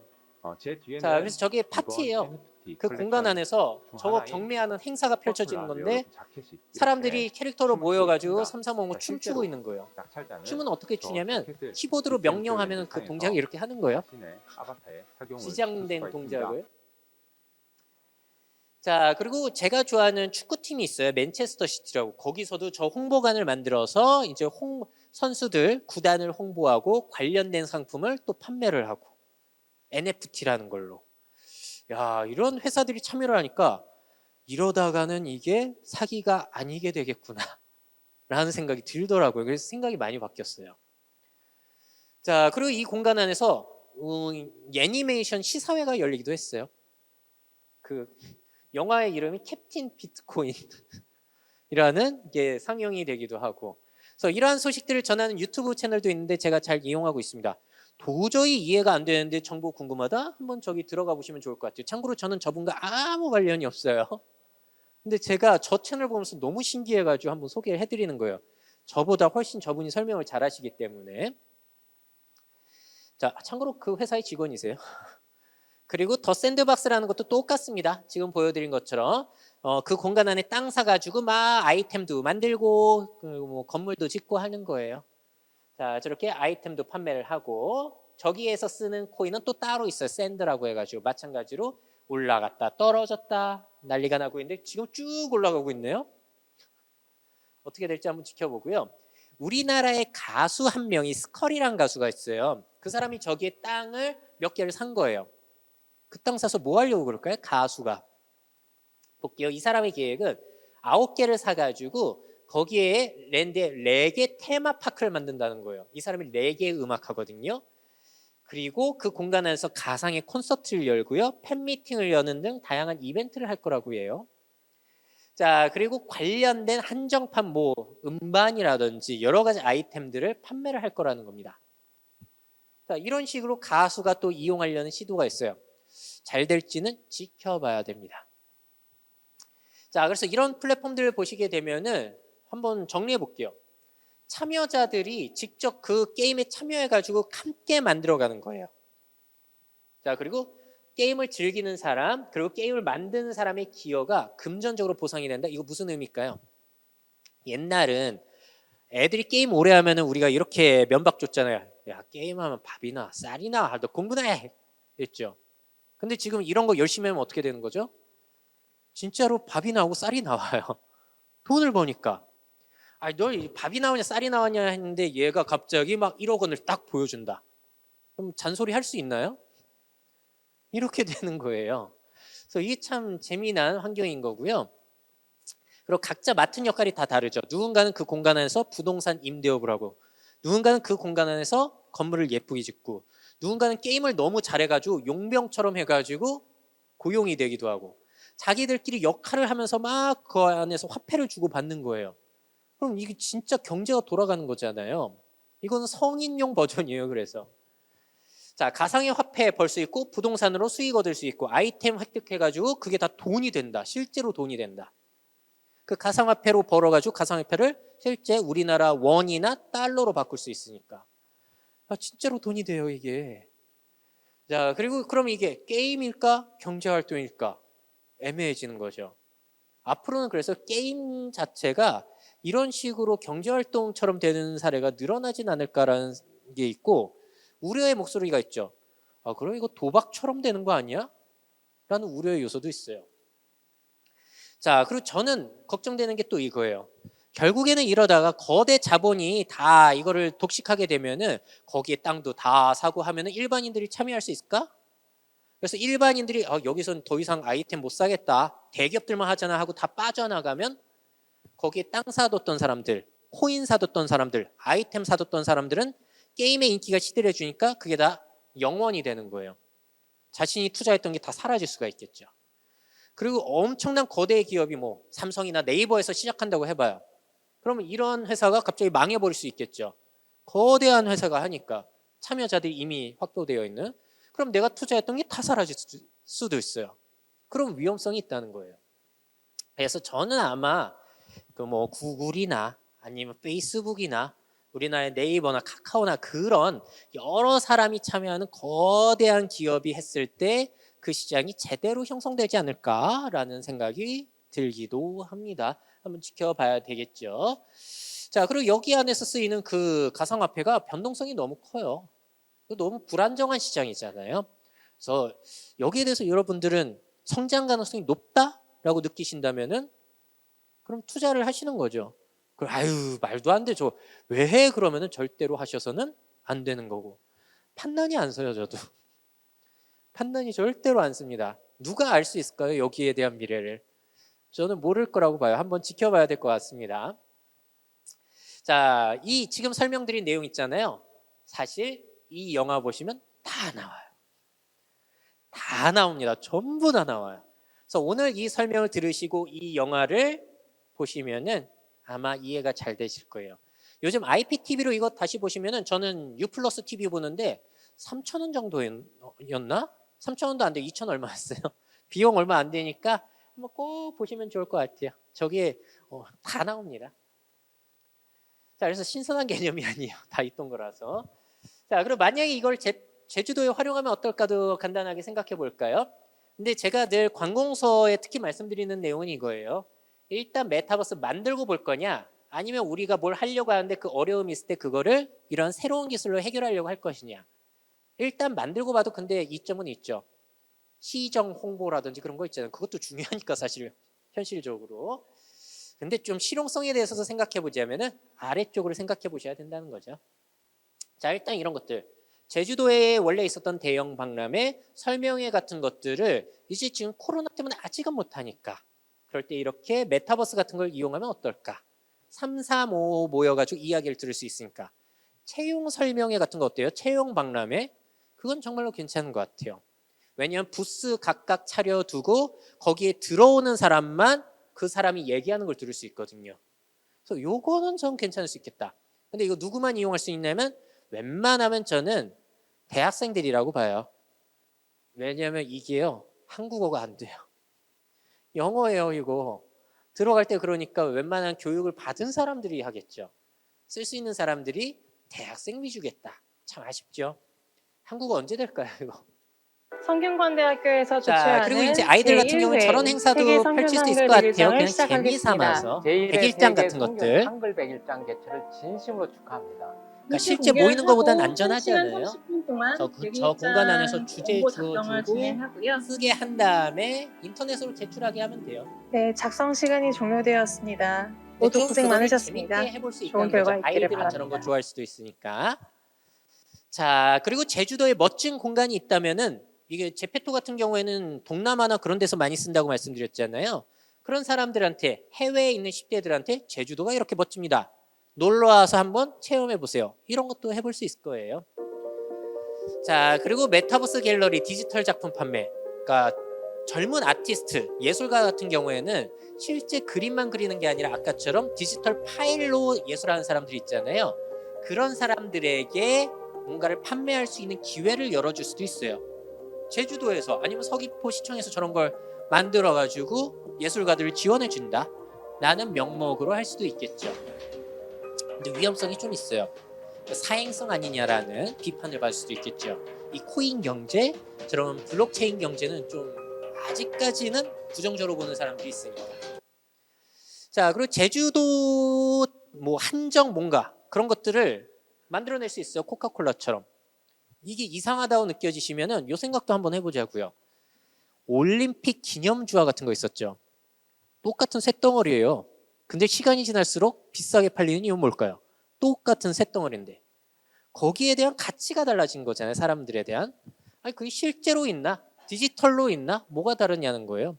디지털로 있는데 블록체인 기술을 이용해서 확실하게 이 사람 거라는 보장이 있으니까 이렇게도 할 수 있다는 거죠. 그래도 실제가 나은 것 같기도 해요. 저는 아직까지 저도 이게 맞는 건가 확신이 안 씁니다. 자, 그리고 이제 업무 환경을 아까 직방에서 보신 것처럼 디지털 공간 안에 사무실을 만들어 놓고 출퇴근을 할 수 있게 하는 방식들도 우리 회사는 이거 괜찮을 수 있을 것 같은데 한번 해보자. 그럼 임대료가 안 나가잖아요. 그게 얼마나 큰 이득이에요. 사무실이 없으면 거기에 복사기도 안 놔도 되고요. 인테리어도 안 해도 되고 전기료도 안 나고 에어컨도 안 써도 돼요. 그런 장점이 있다. 자, 부산이 아니라 제주예요. 제주를 위해서 디지털 휴먼, 뭔가 우리 제주도를 홍보할 수 있는 그런 것들을 해보자. 디지털 인간을 이용해가지고 그런 것들을 시도할 수도 있다는 겁니다.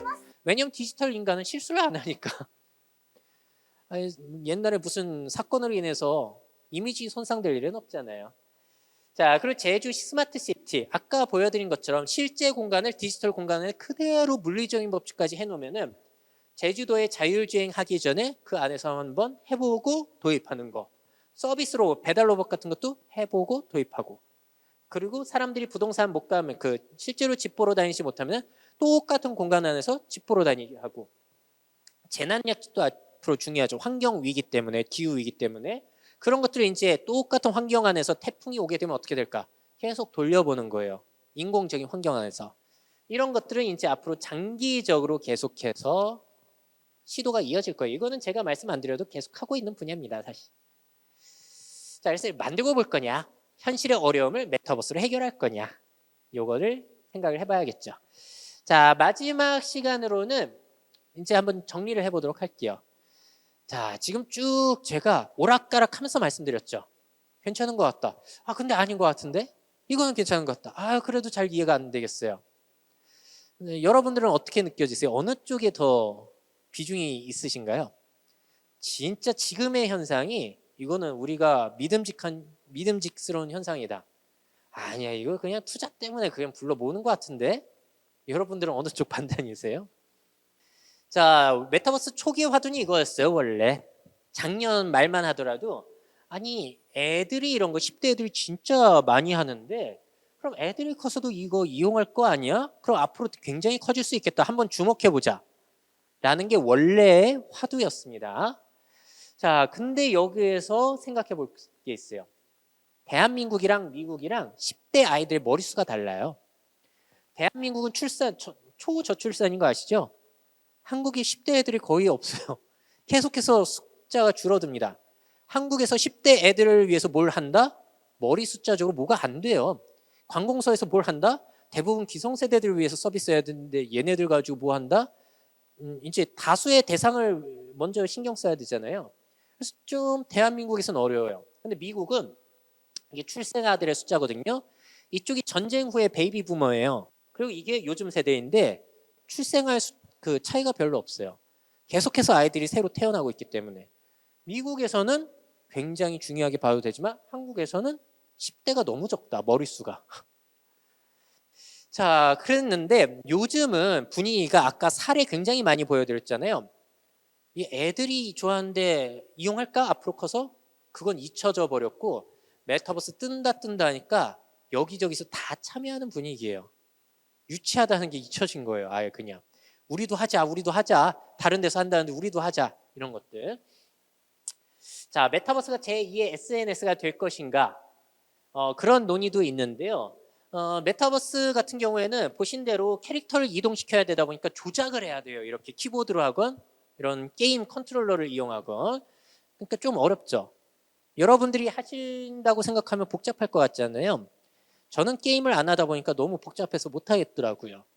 자, 근데 뭐 요즘엔 사진 올리고 그런 인스타그램이나 페이스북 같은 거 있는데 이런 것들은 비교적 쉽단 말이죠. 누구나 쉽게 참여할 수 있는 거는 아마 이쪽일 거예요.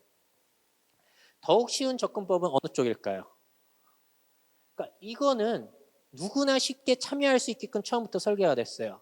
근데 이쪽은 어떻죠? 게임 좋아하는 사람, 익숙한 사람이 아니라면은 호불호가 너무 갈린다.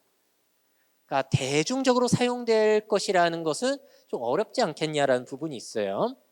근데 이런 의견을 말씀드리면은 이런 또 반박 댓글이 달립니다.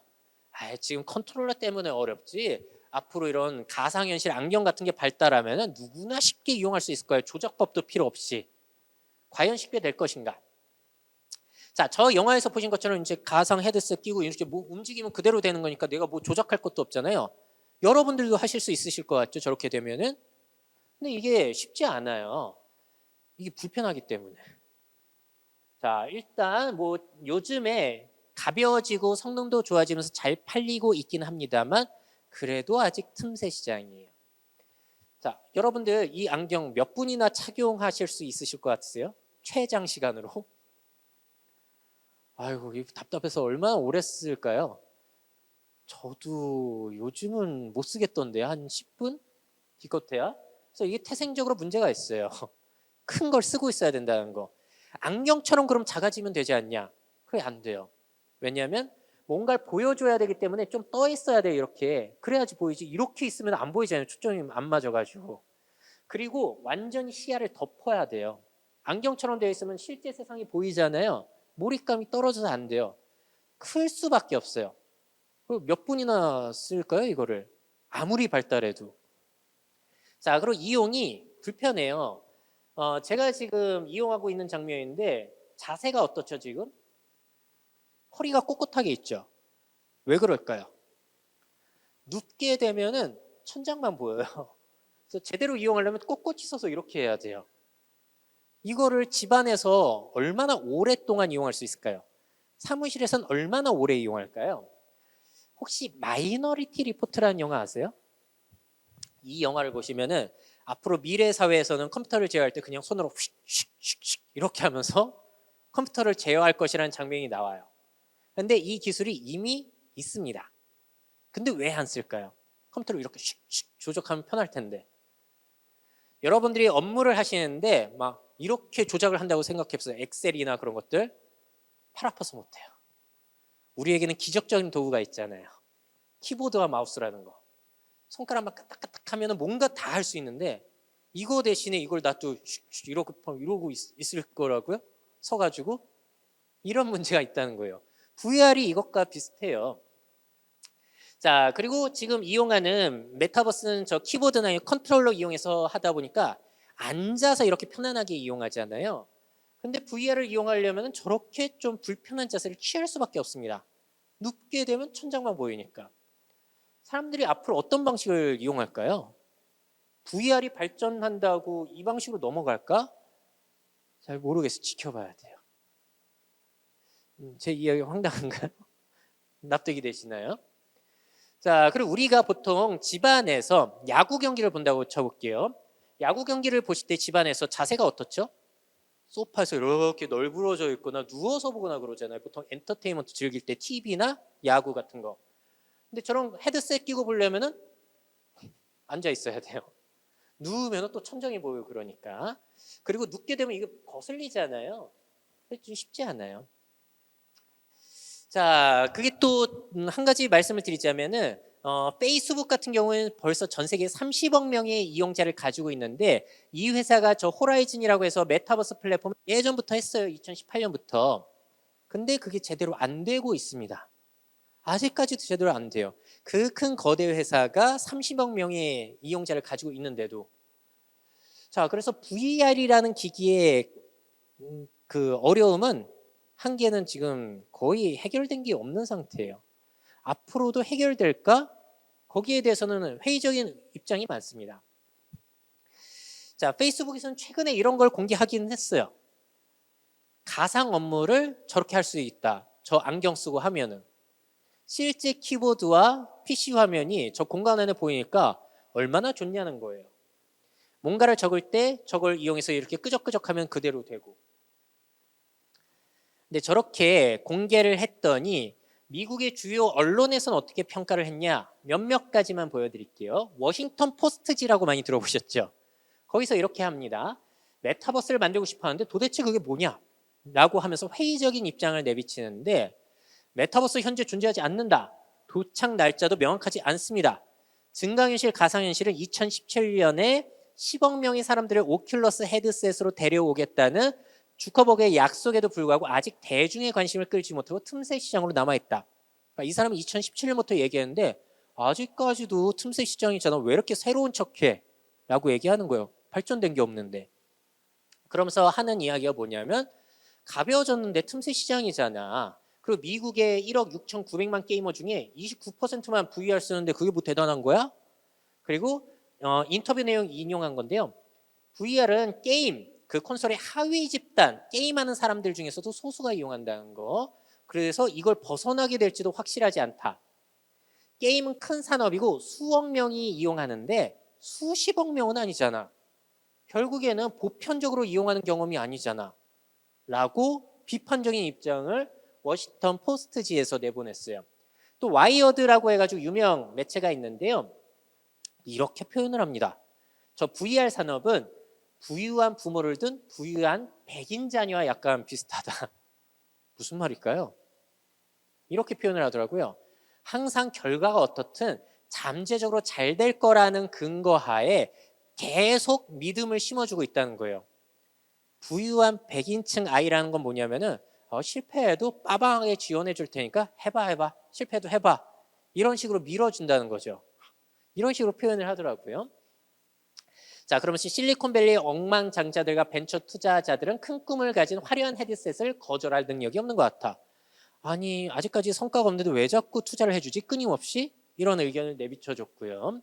VR과 AR은 궁극적으로 3D 영화와 3D 텔레비전에 더 가깝다. 혹시 기억나세요? 3D 텔레비전?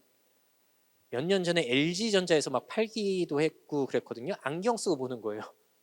그럼 막 입체적으로 영상이 보인다는 거죠. 실패했어요. 그래서 소수나 이용할 기기라고 와이어드지의 기자는 이야기를 합니다. 난 2026년에 장비와 고글이 더 좋고 더 저렴해질 것이라고 확신을 한다고 해요. 좋아지겠죠. 근데 그걸 게임의 다른 용도로 사용할지는 자기는 모르겠다. 이걸 가지고 회의를 하고 업무를 한다고? 나는 모르겠는데? 라는 게 유명 매체의 언론 그 의견이에요. 물론 긍정적으로 보는 사람도 있겠지만 회의적인 입장을 보여드린 겁니다. 그래서 한마디로 저 기기가 발달하는 게 쉽지만은 않다. 그러니까 계속 말씀드리는 게 뭐죠? 앞으로 급작스럽게 발전할 만한 뭔가가 보이지 않는다는 거예요. 단기간 내에는 5년, 10년 내에 쉽지 않다. 뭔가 발전되기에는. 물론 이 애플사에서 새로운 VR 기기가 나온다고 해가지고 한번 지켜봐야 되긴 해요. 이런 거대한 회사에서 또 새로운 기기를 내놓으니까. 근데 이게 되면은 얘기가 달라져요. 만약 이 기술이 발달하면은 저는 메타버스 대박 맞습니다. 우리는 여기에서 살아야 됩니다라고 분명하게 주장할 수 있을 것 같아요. 뭐냐면 생각만으로 그 공간 안에서 생활할 수 있다면 그러면 누구나 할 수 있는 거잖아요. 인터넷을 몰라도 핸드폰을 몰라도 누구나 할 수 있어요. 뇌와 컴퓨터를 연결해버리면 이 기술이 연구가 되고 있거든요. 자, 저게 원숭이한테 실험이 된 거예요. 뇌에 칩을 박은 거예요. 그랬더니 생각만으로 게임을 하고 있는 겁니다. 조작을 생각만으로 하고 있는 거예요. 칩을 박아서. 근데 지금 앞에 쪽쪽 빨고 있는 건 뭐냐면은 바나나 스무디예요. 안 그러면 붙어있지 않으니까. 다음은 누구를 대상으로 실험할까요? 사람을 대상으로 할 거예요. 저게 발달하면은 메타버스가 저 정도까지 가면은 그럴싸하겠죠. 조작 방법을 몰라도 되니까. 그래서 한 드라마에 이런 장면이 나와요. 자, 노인이 지금 저 장치를 딱 부착을 하고 있어요. 그럼 어떻게 되냐? 가상 공간으로 들어가서 내가 젊었을 적의 시절로 돌아가는 거예요. 그 공간 안에서 생활을 하는데 나의 생각만으로 다 이루어질 수 있다는 게 저 드라마의 장면이에요. 여러분들이라면 저렇게 된다면 이용할 의사가 있지 않으세요? 저 정도가 된다면. 지금 뭐 아까 보여드린 뭐 그런 건 모르겠고 저거는 뭐 내가 할 수 있는 거 다 할 수 있는 거예요. 그냥 가만히 있더라도 내가 원하는 시간만큼 눈의 피로도도 없이 저 정도까지 된다면은 정말로 획기적인 변화가 있겠죠. 이게 가장 극도로 발달된 메타버스의 꿈이라고 보시면 되겠습니다. 자, 그래서 메타버스에 대한 사람들의 의견 한번 볼까요? IT 업계 종사자들 같은 경우는 아무래도 거부감이 적어요. 그래서 긍정적으로 보는 의견이 벌써 88%다. 컴퓨터 조작에 익숙하니까.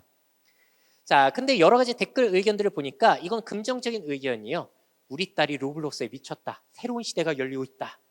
그리고 이 가상 그 경제의 가능성이 너무 커서 투자해야 된다. 이런 의견이 있어요. 아까 말씀드렸죠. 투자적인 관점이 굉장히 큰 분야라고 장기적으로 봤을 때. 자, 이런 의견도 있어요. 이런 거 투자 왜? 극소수에게만 핫한 시장이잖아. 그냥 현실 세계는 열심히 살자. 이런 의견이 있고 현실에서 벗어나고 싶은 사람들만 하는 거잖아. 그리고 이쪽 보면 필요성에 의해서 개발하는 게 아니라 개발해놓고 필요성 찾는 거 아니야? 라는 의견도 있어요. 증권가가 만들어낸 거품이라는 의견도 있고요. 자, 또 이런 것도 있습니다. 아니 옛날부터 있던 거를 그냥 새롭게 얘기하는 거잖아. 왜 새로운 척해? 라는 거예요. 옛날에 싸이월드랑 뭐가 다르냐? 프리첼 뭐 그런 것들이랑 뭐가 다르냐? 그냥 새로운 척하면서 투자금 끌어모으려고 하는 거잖아. 긍정적인 의견, 부정적인 의견이 거의 지금 제가 볼 땐 50대 50 정도로 부딪히고 있지 않나? 라는 생각이 듭니다. 그래서 제가 이런 긍정적인 측면, 부정적인 측면 계속 보여드렸어요. 그래서 오늘 주제가 뭐였죠? 메타버스의 이해. 메타버스에 올라타라, 기회를 잡아라, 이런 게 아니었어요. 그래서 결국에 마지막에 공은 누구한테 넘겨드리는 거냐면은 여러분들에게 넘겨드리는 거예요. 자, 이 사실은 분명하지만 이게 과연 잘 될 것이냐라는 거고요. 자, Z세대, 그 10대들에게는 중요한 공감 맞는 것 같아요. 30대 이상 기성세대에게는 잘 모르겠습니다. 그리고 이용의 복잡성 얼마나 해소될 수 있을까? 여러분들 하시려면 어렵잖아요. 이거 어떻게 해결될 수 있을까? 정말로 우리가 이용하던 기존 방식보다 더 나은가? 어떻게 보세요? 그리고 장기적으로 성장할 분야 분명하지만 현재로서는 한계가 너무 많은데? 자, 그리고 야, 이거 진짜 투자를 위한 붐이야? 아니면 실제로 이게 실용적인 거야? 생각할 거리가 아직은 너무 많습니다. 자, 여러분들은 오늘 이야기 들으시고 이 메타버스에 대해서 어떻게 생각하시나요? 여기 계신 분들만 한번 거수 투표를 해볼까요? 지금 우리는 메타버스에 꼭 주목을 하고 기업과 관공서도 이런 걸 해야 된다. 아니면은 이거는 좀 지금은 아닌 것 같다.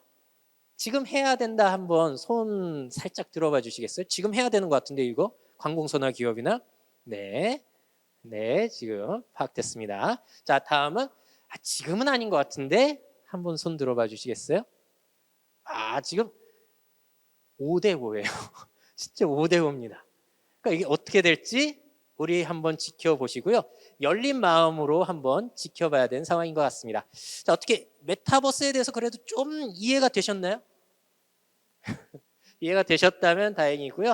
앞으로도 기사 같은 거 계속 나올 거니까요. 그런 데에도 이제 주목을 해보시면서 여러분들 스스로 한번 해답을 찾아보시고 기회를 찾아보시면 좋을 것 같습니다. 자, 장시간 동안 이야기 들어주셔서 감사합니다. 공단 유튜브 구독과 좋아요도 부탁드려요. 공무원 연금공단